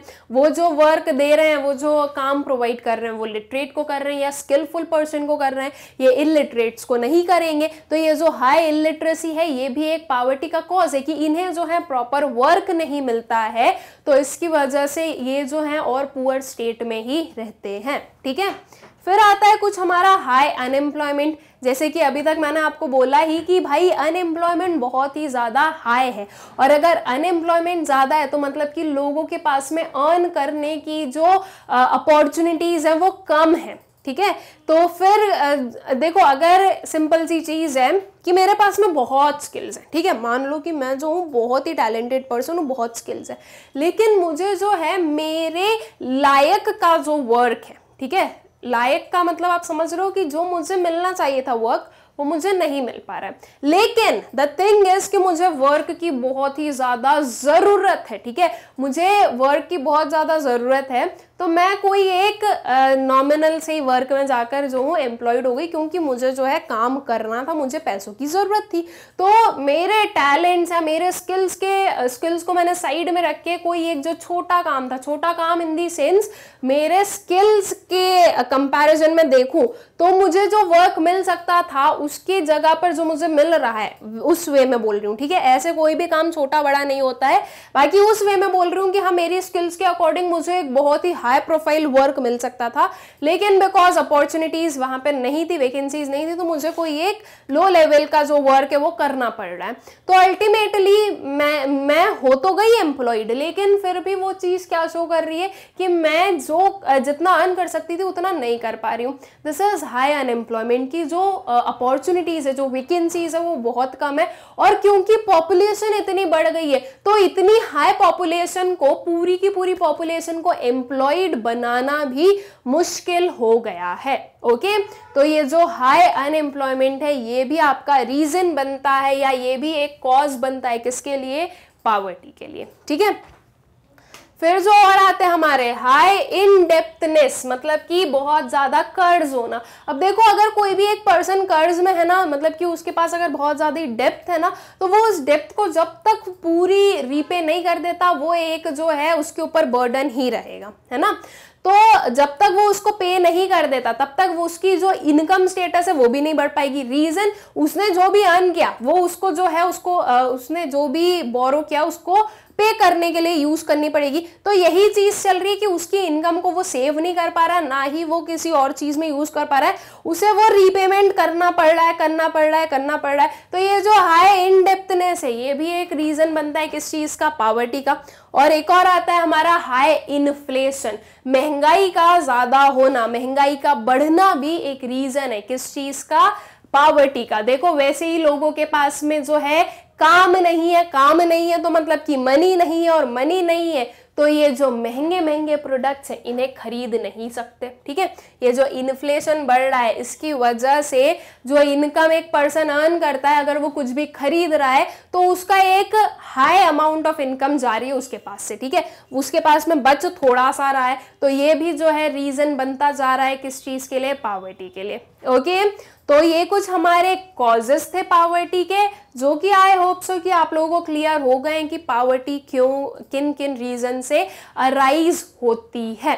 Okay, I hope so students की कॉजेज ऑफ पॉवर्टी आप लोगों को क्लियर होंगे। देखिए, मैं ना बहुत ज्यादा डीप में नहीं जा रही हूँ, मैं जो हूँ थोड़ा थोड़ा ऊपर से पढ़ा रही हूँ, because this is our complete chapter revision, या I should say one shot revision या फुल चैप्टर रिवीजन, कुछ भी हम बोल सकते हैं। तो ये चीज जो है, मैं इसमें अगर बहुत डिटेल में गई तो इस वीडियो की जो लेंथ है वो बहुत ही ज्यादा एक्सटेंड हो जाएगी, ठीक है। तो तो इसी के साथ में जो है हम अपने नेक्स्ट टॉपिक पर चलते हैं, that is government's approach to remove poverty. Government क्या अप्रोच जो है वो यूज करती है पॉवर्टी को रिमूव करने के लिए। Okay, so in all the 5-year plans and policies the maximum emphasis has been given on poverty elevation. Government has stressed the need for various strategies for the same. Poverty elevation क्या है? Poverty को elevate करना, मतलब कि poverty को remove करना। ठीक है, तो जो सारे 5-year प्लान्स है स्टूडेंट्स, उन सारे 5-year प्लान्स में जो है पावर्टी को रिमूव करने के लिए, पावर्टी को एलिवेट करने के लिए डिफरेंट जो है स्ट्रैटेजीज फॉर्म की गई हैं। ओके, और ये सारी स्ट्रैटेजीज का जो मेन मोटो है वो यही कि पावर्टी हटाओ। देखो, पावर्टी हटेगी, पावर्टी के साथ साथ में क्या क्या चीजें हटेगी? सिंपल सी चीज है, पावर्टी आपको शो कर रही है क्या? कि लोगों के पास में काम नहीं है, मतलब कि अनएम्प्लॉयमेंट शो किया जा रहा है। ठीक है, अनएम्प्लॉयमेंट क्यों है? बिकॉज लोग जो है वो प्रॉपर एजुकेटेड नहीं है। ओके, प्रॉपर जो है उनके पास में स्किल्स नहीं है। ओके, और इसी के साथ साथ में हम देखते हैं कि पावर्टी मतलब कि जो पुअर लोग हैं उनकी जो फैमिलीज है वो कैसी है? बिग फैमिलीज है। मतलब कि पॉपुलेशन एक्सप्लोजर भी हमें सबसे ज्यादा यहीं से दिख रहा है। पॉपुलेशन एक्सप्लोजर हम नहीं चाहते, इतनी हाई स्पीड में पॉपुलेशन नहीं बढ़नी चाहिए। ठीक है, पॉपुलेशन जो है वो थोड़ी कंट्रोल्ड वे में चलनी चाहिए। लेकिन ये सारी चीजें, अब अगर स्टूडेंट्स पावर्टी हटी, ओके, अगर पावर्टी हटी, और इस पावर्टी में हम ये भी देखते हैं जेंडर इनइक्वालिटी, अगर पावर्टी हटी तो ये सारी चीजें भी तो हटेंगी साथ साथ में, लोगों को काम मिलेगा। ठीक है, तभी तो वो लोगों का तभी तो उन लोगों का जो पुअर स्टेट है वो कम होगा। ठीक है, उसके साथ में लोगों को ये चीज समझ में आएगी कि वो प्रॉपर एजुकेशन गेन करे, उसके साथ साथ में प्रॉपर हेल्थ पर ध्यान दिया जाएगा। अगर पावर्टी हटेगी, अगर लोगों की जो पुअरलेसनेस है वो अगर कम होगी तो वो अपनी हेल्थ पर भी ध्यान देंगे। हेल्थ पर ध्यान देंगे मतलब कि हमारी कंट्री का जो एक हेल्थ स्टेटस है वो भी अच्छा होगा। काफी हेल्दी लोग जो हैं, हेल्दी मैन पावर जो है वो हमें वर्क के लिए मिलेगा। अल्टीमेटली जो पूरी आपकी कंट्री की ग्रोथ है वो भी होगी। अगर इनकी ग्रोथ हो रही है, मतलब कि अगर पुअर पीपल की ग्रोथ हो रही है, वो अब पुअर से जो है थोड़े नॉन पुअर बन रहे हैं, तो इसका सीधा सीधा इंपैक्ट ये समझ में आएगा कि आपकी कंट्री की भी ग्रोथ हो रही है। ओके, तो इसलिए जो है पावर्टी एलिवेट करना बहुत ज्यादा जरूरी है, बिकॉज पावर्टी के साथ साथ में आते हैं नंबर ऑफ डिफरेंट प्रॉब्लम्स, तो उन प्रॉब्लम्स को हटाने के लिए भी पावर्टी को हटाना जरूरी है। ठीक है, अब जो गवर्नमेंट है स्टूडेंट्स, उनके बेसिकली 3 अप्रोचेस हैं। ठीक है, so the government's approach to remove approach to poverty reduction, इसमें हम 3 बोलेंगे। एक है हमारा ग्रोथ ओरिएंटेड अप्रोच, एक है poverty alleviation programmes, and one is minimum needs programme. ठीक है, इन तीनों को ही हम पढ़ लेते हैं कि इन तीनों में क्या है। सबसे पहले आता है ग्रोथ ओरिएंटेड अप्रोच। इस अप्रोच में क्या बोला गया या क्या माना गया?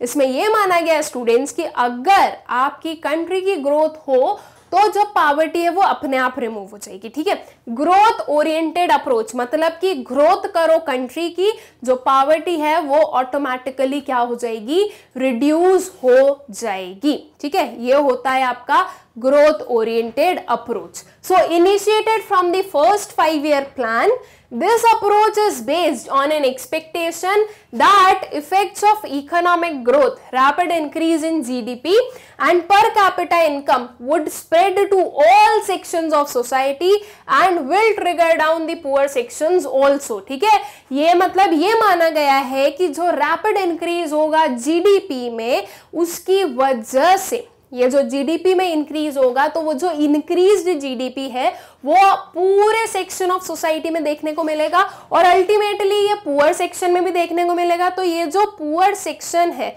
ओके, जो पुअरलेसनेस है उसे कम करेगा। ओके, ये माना गया है आपके ग्रोथ ओरिएंटेड अप्रोच में। कि ग्रोथ करो, आपकी कंट्री की ग्रोथ करो, अल्टीमेटली इससे जो है आपके जो पॉवर्टी है वो रिड्यूस होगी, बिकॉज ग्रोथ कंट्री की होने के साथ साथ में पूरे जितने भी सेक्शंस ऑफ सोसाइटी हैं सबकी ग्रोथ होगी। ये है आपका ग्रोथ ओरिएंटेड अप्रोच, ठीक है। However, growth oriented approach proved to be ineffective because अब जो है ग्रोथ ओरिएंटेड अप्रोच को हम लोग फॉलो नहीं करते हैं, उसके रीजंस, अब वो क्या रीजंस हैं? Population growth resulted in a very low growth in पर कैपिटा इनकम, ठीक है। देखो जीडीपी, मान लो कि जीडीपी है आपका कुछ 5 मिलियन, ठीक है, मानना है ये एक्चुअल में नहीं है, मान लो कि जीडीपी है 5 मिलियन, ठीक है। पॉपुलेशन हो गई आपकी कुछ 3 करोड़। अब इसी को, अभी इतना है, ठीक है, अगर मैं इन दोनों को डिवाइड करूंगी तो आपके पास में एक नंबर है। अब मान लो जो पॉपुलेशन है वो बढ़ रही है, ये 3 करोड़ से चली गई 30 करोड़ पर, ठीक है। ये सारे एस्टिमेटेड है, इसमें से एक भी नंबर सही नहीं है, सिर्फ मैं आपको एक्सप्लेन करने के लिए बोल रही हूँ। अब अगर ये 30 करोड़ चली गई, अब अगर मैं इन दोनों को डिवाइड करूं तो मेरे पास में नंबर कम आएगा, मतलब कि जो पर कैपिटा इनकम है वो कम हो गई। पर कैपिटा इनकम क्या शो करता है कि जो पर हेड इनकम है वो कितनी होगी, तो उसे हम निकालते हैं पूरी GDP divided by the total population, तो वो बताती है पर कैपिटा इनकम कितनी है, ठीक है। तो जो पॉपुलेशन ग्रोथ है उसकी वो जो चीज है, पॉपुलेशन ग्रोथ है, वो रिजल्ट की किस चीज में?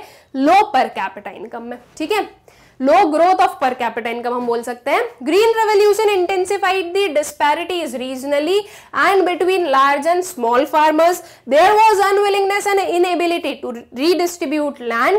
The benefits of economic growth did not trickle down the poor. देखो स्टूडेंट्स, जो जीडीपी इंक्रीज हो रही है, जीडीपी में 3 सेक्टर है हमारी इकोनॉमी में, that is primary, secondary and tertiary, ठीक है। अब इस ग्रोथ ओरिएंटेड अप्रोच में ये माना गया था कि ये जो सारे सेक्टर्स हैं आपके इकोनॉमी के वो ग्रो करेंगे अगर जीडीपी ग्रो कर रहा है। तो अगर हम आज की डेट में बात करें स्टूडेंट्स, तो सबसे ज्यादा कंट्रीब्यूशन हमारा जीडीपी में किसकी वजह से दिखता है? हमें टर्सरी सेक्टर की वजह से, ठीक है। यहां पर हम बोलेंगे ये सबसे ज्यादा कंट्रीब्यूट करता है। और लीस्ट कंट्रीब्यूट कौन करता है? लीस्ट कंट्रीब्यूट करता है आपका जो प्राइमरी सेक्टर है वो। सबसे ज्यादा पॉपुलेशन कहां पर एम्प्लॉयड है? सबसे ज्यादा जो पॉपुलेशन है वो आपकी प्राइमरी सेक्टर में एम्प्लॉयड है, और फिर आती है कुछ, फिर टर्सरी सेक्टर में, सेकेंडरी सेक्टर फिर उसके बाद में आता है, ठीक है। अब इसमें हमें ये शो कर रहा है कि भाई जो जीडीपी इंक्रीज हो रहा है वो तो इसकी वजह से ज्यादा हो रहा है जहां पर एक्सेस, मतलब कि मेजॉरिटी पॉपुलेशन एम्प्लॉयड नहीं है। मेजॉरिटी जहां पर एम्प्लॉयड, वहां से तो हमें ग्रोथ बहुत ही कम देखने को मिल रही है। तो अल्टीमेटली ये जो जीडीपी का ग्रोथ है वो इन लोगों के ऊपर ज्यादा है, इनके ऊपर कम है। और हमें ये भी पता है कि रूरल एरियाज में जो पुअर हैं वो बहुत ज्यादा हैं किससे? अर्बन एरियाज में, राइट। रूरल एरियाज में लोग कौन सी पर्टिकुलर वर्क पर या सेक्टर पर सबसे ज्यादा डिपेंडेंट है? तो वो है आपके प्राइमरी सेक्टर पर, ठीक है। तो अल्टीमेटली क्या समझ में आया? प्राइमरी सेक्टर सबसे कम ग्रो कर रहा है, मतलब कि यहाँ के लोगों की जो ग्रोथ है वो भी सबसे कम हो रही है। रूरल एरियाज में ज्यादा पुअर है, रूरल पीपल जो है वो प्राइमरी सेक्टर पर डिपेंडेंट है, मतलब कि रूरल पीपल जो रूरल पुअर है उनकी भी सबसे कम ग्रोथ हमें देखने को मिल रही है। तो अल्टीमेटली ये चीज ये शो कर रहा है कि जो ग्रोथ ओरिएंटेड अप्रोच है वो इस पुअर को या ये जो पॉवर्टी है उसे कम नहीं कर पा रहा है, ओके। मतलब कि जो आपका ग्रोथ है उससे हम ये नहीं बोलेंगे, मतलब कि जो जीडीपी की ग्रोथ है उससे हम ये नहीं बोल सकते कि पॉवर्टी रिड्यूस हो रही है।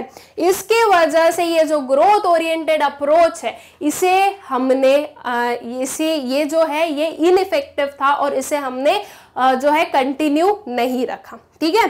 फिर आता है जो हमारा नेक्स्ट अप्रोच है, that is poverty alleviation programme, initiated from the third 5-year plan and progressively enlarged since then, ठीक है। ये जो पॉवर्टी एलिवेशन प्रोग्राम्स है इन्हें हम अभी फर्दर और अच्छे से पढ़ेंगे, इसके अंदर हमें डिफरेंट प्रोग्राम्स पढ़ने, इसलिए अभी यहाँ पर हम कुछ नहीं पढ़ रहे हैं, पहले हम मिनिमम नीड्स पढ़ेंगे और फिर उसके बाद में वापस पॉवर्टी एलिवेशन पढ़ेंगे। स्टूडेंट्स, पॉवर्टी एलिवेशन प्रोग्राम सबसे ज्यादा इफेक्टिव प्रोग्राम थे और ये जो है थर्ड 5-year प्लान में इनिशिएट किए गए थे और टिल डेट आप लोगों को जो है पॉवर्टी एलिवेशन एलिवेशन प्रोग्राम्स देखने को मिलते हैं, ठीक है।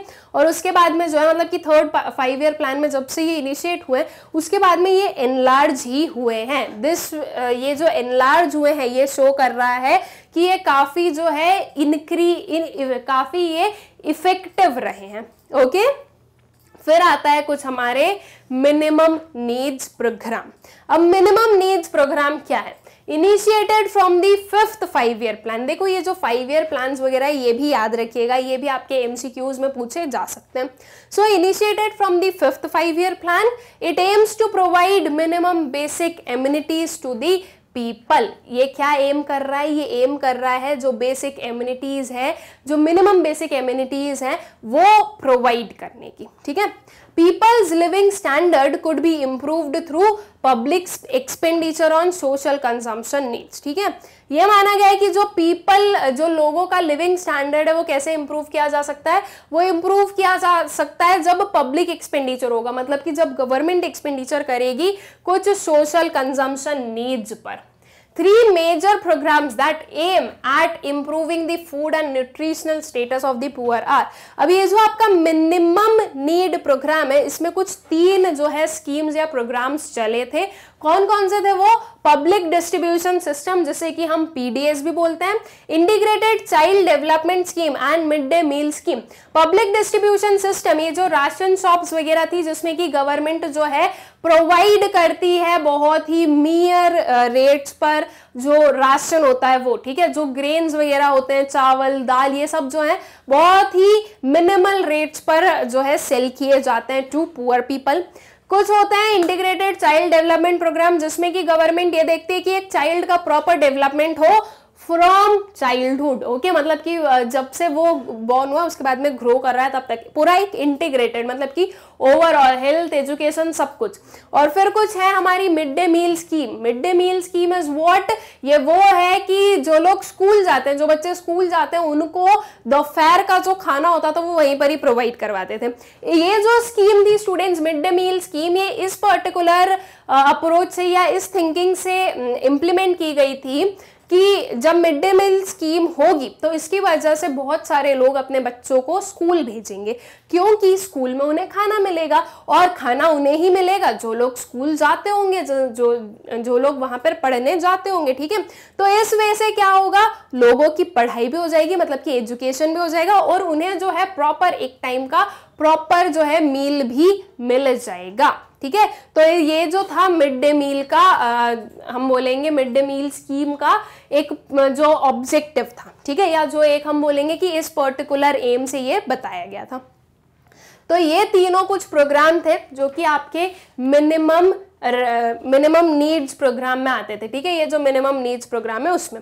नाउ आई होप सो कि आप लोगों को growth oriented approach, poverty alleviation programme जो कि हम पढ़ेंगे, और ये जो मिनिमम नीड्स प्रोग्राम है ये आप लोगों को क्लियर हो गए, ठीक है। अब आते हैं हमारे जो पॉवर्टी एलिवेशन प्रोग्राम्स हैं उन पर, ठीक है। अब ये जो पॉवर्टी एलिवेशन प्रोग्राम्स है स्टूडेंट्स, गवर्नमेंट ने नंबर ऑफ प्रोग्राम्स जो हैं वो इनिशिएट किए हैं, डेवलप किए हैं, ताकि जो पॉवर्टी है वो रिड्यूस की जा सके, ठीक है। सो एलिवेशन या फिर हम इसे रिडक्शन भी बोल सकते हैं। सो एलिवेशन और reduction of poverty remains a major challenge before the nation. The government has specifically designed anti-poverty programs for generation of both self employment and wage employment, ठीक है।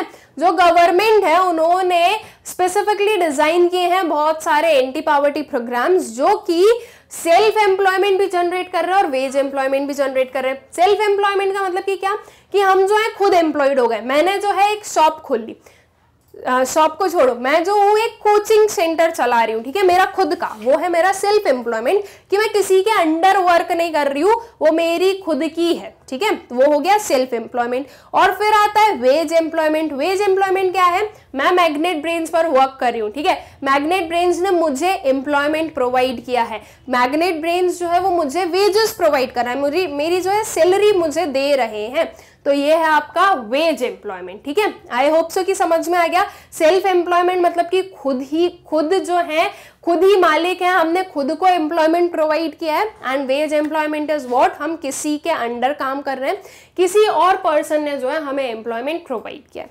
ओके तो जो गवर्नमेंट है स्टूडेंट्स, उन्होंने दोनों kind of programs का जो generation है वो किया था। सेल्फ एम्प्लॉयमेंट को भी फोकस कर रहे हैं और वेज एम्प्लॉयमेंट को भी फोकस कर रहे हैं। दोनों के ही अपने अपने एडवांटेजेस हैं। देखो सिंपल सी चीज है, गवर्नमेंट ने मान लो जो पुअर पीपल है उन्हें इनकरेज किया या उन्हें कोई भी एक सपोर्ट प्रोवाइड किया सेल्फ एम्प्लॉयमेंट के तहत, ठीक है, कि उन्होंने बोला कि आप जो हो कोई एक स्मॉल इंडस्ट्री सेटअप कर लो, ठीक है। अब ये जो इंडस्ट्री है, ये मान लो कोई एक पर्सन है ए, उसने सेटअप की। इस इंडस्ट्री में वर्क करने के लिए उसे चाहिए 3 लोग, ठीक है। इसे जो है 3 लोगों की जरूरत है इस इंडस्ट्री में वर्क करने के लिए। तो अब देखो ये जो पर्टिकुलर उन्होंने सेल्फ एम्प्लॉयमेंट का आइडिया दिया या प्रोवाइड किया, उसकी वजह से 4 लोगों को एम्प्लॉयमेंट मिल गई। एक तो इस पर्सन को, और इसकी इंडस्ट्री को ओपन करने की वजह से ये जो 3 लोगों को और जरूरत थी उनको, अब हो सकता है यहाँ पे 3 है, हो सकता है 10 की जरूरत हो, ठीक है। तो इस वे में सेल्फ एम्प्लॉयमेंट का जो फोकस था वो क्या था कि इससे एक पर्सन की खुद की भी एम्प्लॉयमेंट मिलेगी और साथ ही साथ में वो दूसरों को भी एम्प्लॉयमेंट प्रोवाइड कर पाएगा, तो एम्प्लॉयमेंट अपॉर्चुनिटीज बढ़ेगी। और अल्टीमेटली जब एक पर्सन सेल्फ एम्प्लॉयड बना है तो वो जिस भी चीज में एम्प्लॉयड बना है, उसने जो भी पर्टिकुलर काम खोला है, वो आपकी जीडीपी ग्रोथ में भी जो है कंट्रीब्यूट करेगा। मतलब कि सिंपल सी चीज है कि सेल्फ एम्प्लॉयमेंट से तो बहुत सारे निशाने लग गए एक तीर से ही, कि एक पर्सन खुद भी एम्प्लॉयड हुआ, जीडीपी ग्रोथ में भी कंट्रीब्यूट किया और साथ ही साथ में दूसरे लोगों को भी एम्प्लॉयमेंट प्रोवाइड की, ठीक है। तो इसलिए जो है सिर्फ और सिर्फ गवर्नमेंट वेज एम्प्लॉयमेंट पर फिक्स नहीं रही, उन्होंने जो है सेल्फ एम्प्लॉयमेंट का जनरेशन भी किया। अब ये इनमें जो है डिफरेंट हमारे प्रोग्राम्स हैं, ओके, ये डिफरेंट प्रोग्राम्स हैं। इन्हें जो है हम थोड़ा सा पढ़ेंगे, इनके बारे में आप लोगों को थोड़ा सा आइडिया होना चाहिए कि हर एक प्रोग्राम में क्या बोला गया था, ओके। पॉवर्टी एलिवेशन प्रोग्राम्स को 2 पार्ट्स में डिवाइड किया, self employment programmes and wage employment programmes. Self employment programmes की बात करें तो इसके अंदर आने वाले students rural employment generation programme, prime minister's Rozgar Yojana, स्वर्ण जयंती शहरी रोजगार योजना एंड स्वर्ण जयंती ग्राम स्वरोजगार योजना। और अगर वहीं हम वेज एम्प्लॉयमेंट की बात करें तो इसमें आएंगे आपके संपूर्ण Grameen Rozgar Yojana and national food for work programme, ठीक है। ये कुछ हम लोगों ने लिए हैं। इनके अलावा और भी प्रोग्राम्स होते हैं, लेकिन आपके सिलेबस के अकॉर्डिंग ये सारे प्रोग्राम्स आपको पढ़ना है। तो इनके अंदर क्या होता है, ये सारे प्रोग्राम्स में क्या क्या चीजें वो हम देख लेते हैं। सबसे पहले हम लोग कंप्लीट करेंगे अपने सेल्फ एम्प्लॉयमेंट प्रोग्राम्स को। इसमें जो फर्स्ट वाला था that was rural employment generation programme, ठीक है, ये देख लेते हैं। सो क्या है ये रूरल एम्प्लॉयमेंट जनरेशन प्रोग्राम, क्या शो कर रहा है? This program was started by the government to create self-employment opportunities in the rural areas and small towns. It was implemented by Khadi and Village Industries Commission. Under this program, one could get financial assistance in the form of bank loans to set up small industries. ठीक है, तो इस programme में क्या था, इस programme में ये था कि कुछ आपको क्या मिलेगी, फाइनेंशियल असिस्टेंस मिलेगी in the form of bank loans, जो कि कम इंटरेस्ट रेट पर होगी और स्मॉल इंडस्ट्रीज को सेटअप करने के लिए फाइनेंशियल हेल्प प्रोवाइड की जाएगी। बिकॉज कोई भी इंडस्ट्री को सेटअप करने से पहले उसमें क्या करना पड़ता है, इन्वेस्टमेंट करना पड़ेगा, ठीक है। पहले पैसे लगाना पड़ेगा, तब वो सेटअप होगी और फिर जो है उसमें फंक्शनिंग चलेगी, उसमें जो है प्रॉपर जो भी इंडस्ट्री का वर्क है वो होगा और उसमें जो है इनकम अर्न की जाएगी। तो ये जो आपका रूरल एम्प्लॉयमेंट जनरेशन प्रोग्राम था, ये इंप्लीमेंट किया गया था by Khadi and village industries commission, okay. इसमें क्या था, फाइनेंशियल असिस्टेंस प्रोवाइड करना, ओके। आई होप सो कि ये क्लियर होगा। देखो रूरल एम्प्लॉयमेंट है तो इसका मतलब कि रूरल एरियाज या फिर स्मॉल टाउन्स, ओके, मतलब कि जो रूरल एरियाज के अंडर आते हो वहीं पर ये जो प्रोग्राम है वो फोकस्ड था, ओके। आई होप सो कि ये आप लोगों को क्लियर होगा। नेक्स्ट आता है, देखो स्टूडेंट्स, इन प्रोग्राम्स में भी हम बहुत ज्यादा डिटेल में नहीं जाएंगे। डिटेल में आपको जाना है तो आपके पास में जो डिटेल्ड डिस्कशन वाला, जो डिटेल्ड एनालिसिस या ऐसे डिटेल्ड एक्सप्लेनेशन वाला वीडियो है उसमें देख सकते हैं। और वो जो वीडियो जिस प्लेलिस्ट में अवेलेबल है वो प्लेलिस्ट में आपकी डिस्क्रिप्शन में डलवा दूंगी। डिस्क्रिप्शन में आपको प्लेलिस्ट की लिंक मिलेगी, उसमें आपको सारी जो टॉपिक्स है वो बढ़िया से अरेंज्ड मिलेंगे। आप उनसे जो हो अपना जो कोर्स है वो अच्छे से कंप्लीट कर सकते हो, ठीक है। जो नेक्स्ट प्रोग्राम आता है वो आता है प्राइम मिनिस्टर्स रोजगार योजना, that is PMRY। Under this program, the educated unemployed from low income families in rural and urban areas were given financial help to set up any kind of enterprise that generates employment, ठीक है। जो prime minister's Rozgar योजना थी students, ये दोनों ही areas पर focused है, rural and urban दोनों पर। इनमें जो लो इनकम फैमिलीज हैं उनके जो एजुकेटेड अनएम्प्लॉयड पीपल है, ठीक है, मतलब कि जिसके पास में नॉलेज है, जो लोग एजुकेटेड है लेकिन वो अनएम्प्लॉयड है, तो उन्हें जो है फाइनेंशियल हेल्प प्रोवाइड की गई कि आप जो हो, आपको और कहीं पर एम्प्लॉयमेंट नहीं मिल रहा है ना, तो इससे अच्छा है कि आप खुद अपना एम्प्लॉयमेंट क्रिएट करो, ठीक है। मतलब कि financial assistance, financial help provide की जिसकी वजह से वो खुद एम्प्लॉयड बने, उन्होंने खुद की कोई भी इंडस्ट्री या कोई भी एंटरप्राइज सेटअप किया और जिसकी वजह से और भी एम्प्लॉयमेंट अपॉर्चुनिटीज जनरेट हो, ठीक है। ऐसा प्रोग्राम या ऐसी जो इंडस्ट्री सेटअप करनी है कि जिससे आपको भी एम्प्लॉयमेंट मिले और आपकी वजह से लोगों को भी एम्प्लॉयमेंट मिले। मतलब कि अल्टीमेटली क्या हुआ, सेल्फ एम्प्लॉयमेंट से वेज एम्प्लॉयमेंट का जनरेशन करवाया इस पर्टिकुलर प्रोग्राम के अंडर, ठीक है। PMRY attempted to generate employment by setting up 7 lakh micro enterprises during the 8th plan, ठीक है। ये देखो PMRY जो था उसका आपको सक्सेस रेट भी यहाँ पर समझ में आएगा कि 7 लाख माइक्रो एंटरप्राइजेस सेटअप हुए थे 8th प्लान में, ओके। जब 8th प्लान का टाइम ड्यूरेशन चल रहा था उस टाइम पीरियड में हमें 7 लाख माइक्रो एंटरप्राइजेस दिखे। अब देखो 7 लाख माइक्रो एंटरप्राइजेस मतलब कि जो उसका ओनर होगा, पहले तो 7 लाख लोगों को वैसे एम्प्लॉयमेंट मिली, अब ओनर के अलावा क्या है यहाँ पर कि ऐसे एंटरप्राइजेस सेटअप करना है जिसकी वजह से एम्प्लॉयमेंट जनरेट हो।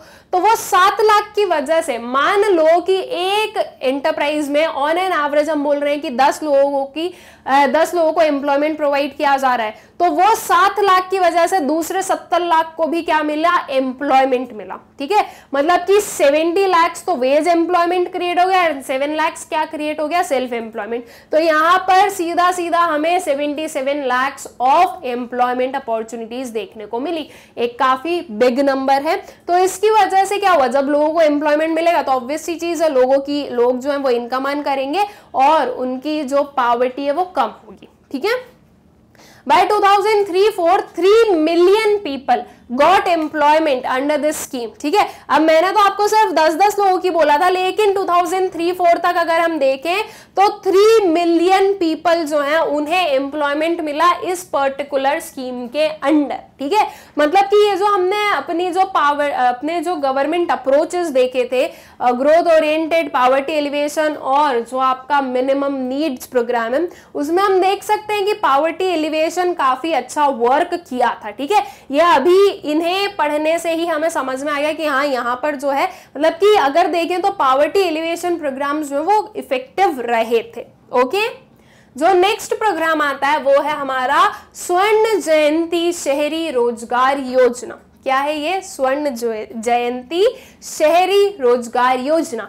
SJSRY mainly aims at creating employment opportunities for both self-employment and wage employment in urban areas. Urban areas कहाँ से लेकर आए, ये शहरी रोजगार योजना जो बोल रहे हैं, शहरी मतलब कि शहर इट मीन्स अर्बन, ठीक है। ऐसे आप लोगों को पता होना चाहिए कि ऐसे आप डिस्टिंग्विश कर सकते हो कि ये वाला प्रोग्राम जो है वो अर्बन एरियाज के था, कोई और प्रोग्राम है जो कि रूरल एरियाज के लिए होगा, ठीक है।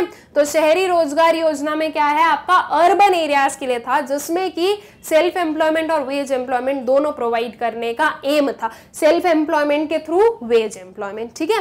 This programme seeks to provide gainful employment through encouraging the setting up of self-employment ventures or provisions of veg employment, ठीक है। जैसे कि अभी मैंने आपको बोला कि सेल्फ एम्प्लॉयमेंट क्रिएट करके जो है वेज एम्प्लॉयमेंट का क्रिएशन या जनरेशन करना ये पर्टिकुलर एम था, ठीक है। तो स्वर्ण जयंती शहरी रोजगार योजना ये अर्बन एरियाज के लिए फोकस्ड था, ठीक है।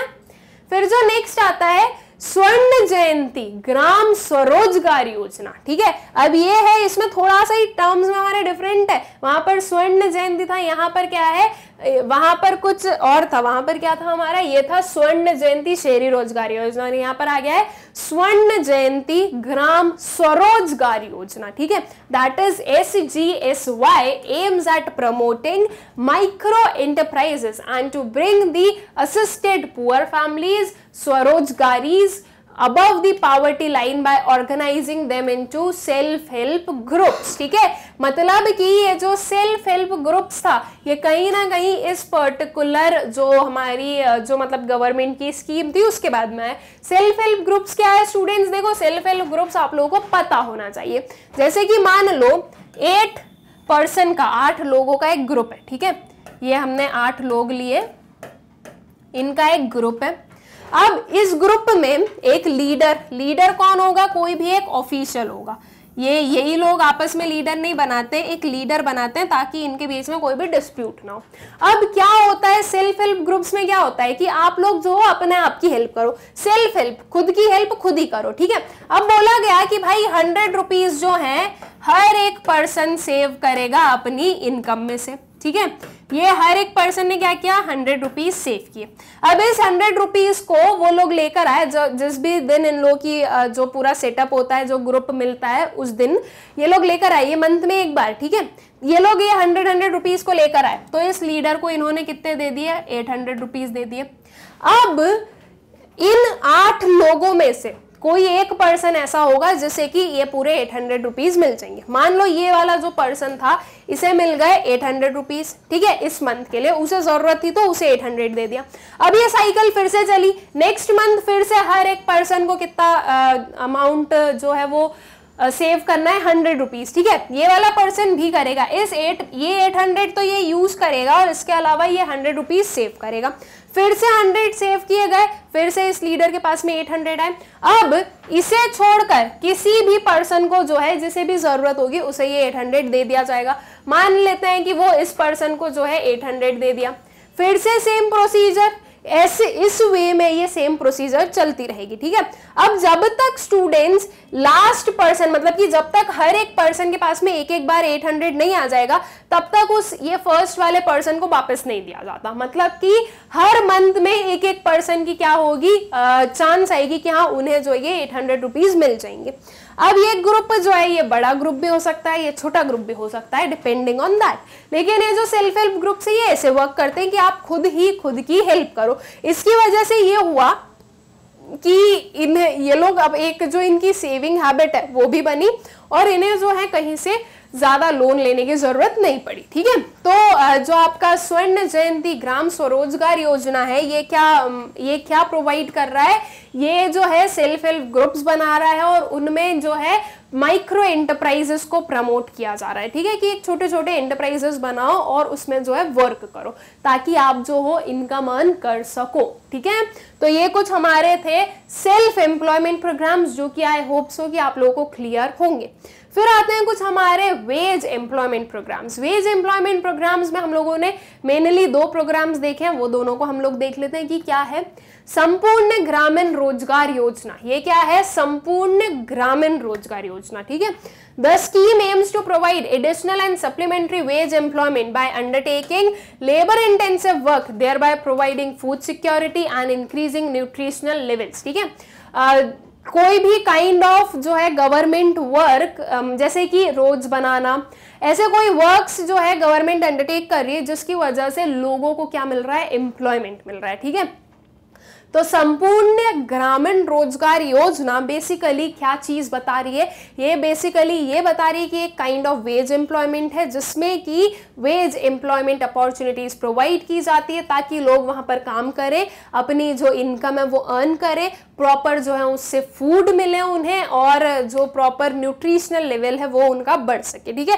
मतलब कि यहाँ पर जो है food security, increasing nutritional levels, ये सब कॉम्प्लीमेंट्री चीज चलती ही रहेगी कि अगर प्रॉपर इनकम कोई अर्न करेगा तो ये सब भी होता रहेगा, ठीक है। तो अल्टीमेटली आप लोगों का जो मेन चीज आपको पता होना चाहिए वो ये है कि कौन सा प्रोग्राम वेज एम्प्लॉयमेंट के अंदर आ रहा है, कौन सा प्रोग्राम सेल्फ एम्प्लॉयमेंट के अंदर आ रहा है। अगर आपको इतना पता है तो आगे का जो थोड़ा बहुत लिखना होता है, मसाला डालना होता है, वो तो हम कर ही लेते हैं कि अच्छा वेज एम्प्लॉयमेंट के अंदर आ रहा है, थोड़ा सा नाम से समझ ले क्या है, रोजगार योजना, मतलब ये काम प्रोवाइड कर रहे हैं, काम प्रोवाइड कर रहे हैं तो ऑब्वियस सी चीज है, इनकम होनी ही है।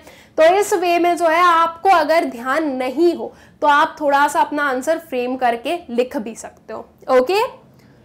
फिर जो नेक्स्ट वाला आता है हमारा programme, that is national food for work programme, ठीक है। National food for work programme में क्या है, this programme was launched in 2004 with the objective of intensifying the generation of supplementary wage employment. कब इंप्लीमेंट हुआ था या कब लॉन्च हुआ था, तो ये लॉन्च हुआ था 2004 में।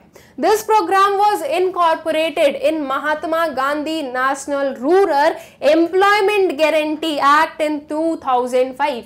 ये जो प्रोग्राम है ये किस चीज में इनकॉर्पोरेट हो गया, ये इनकॉर्पोरेट हो गया एमजी नरेगा में, ठीक है। ये नाम आप लोगों ने काफी सुना होगा, जो कि क्या है, Mahatma Gandhi national rural employment guarantee act. ये 2005 में इनकॉर्पोरेट किया गया था इस वाले को। इसमें एमजी नरेगा यूजुअली क्या देता है, 100 डेज गारंटीड एम्प्लॉयमेंट वर्क, ठीक है, कि 100 दिन तो आपको काम मिलेगा ही मिलेगा और उसमें आप जो अपनी इनकम अर्न कर सकते हो, ठीक है।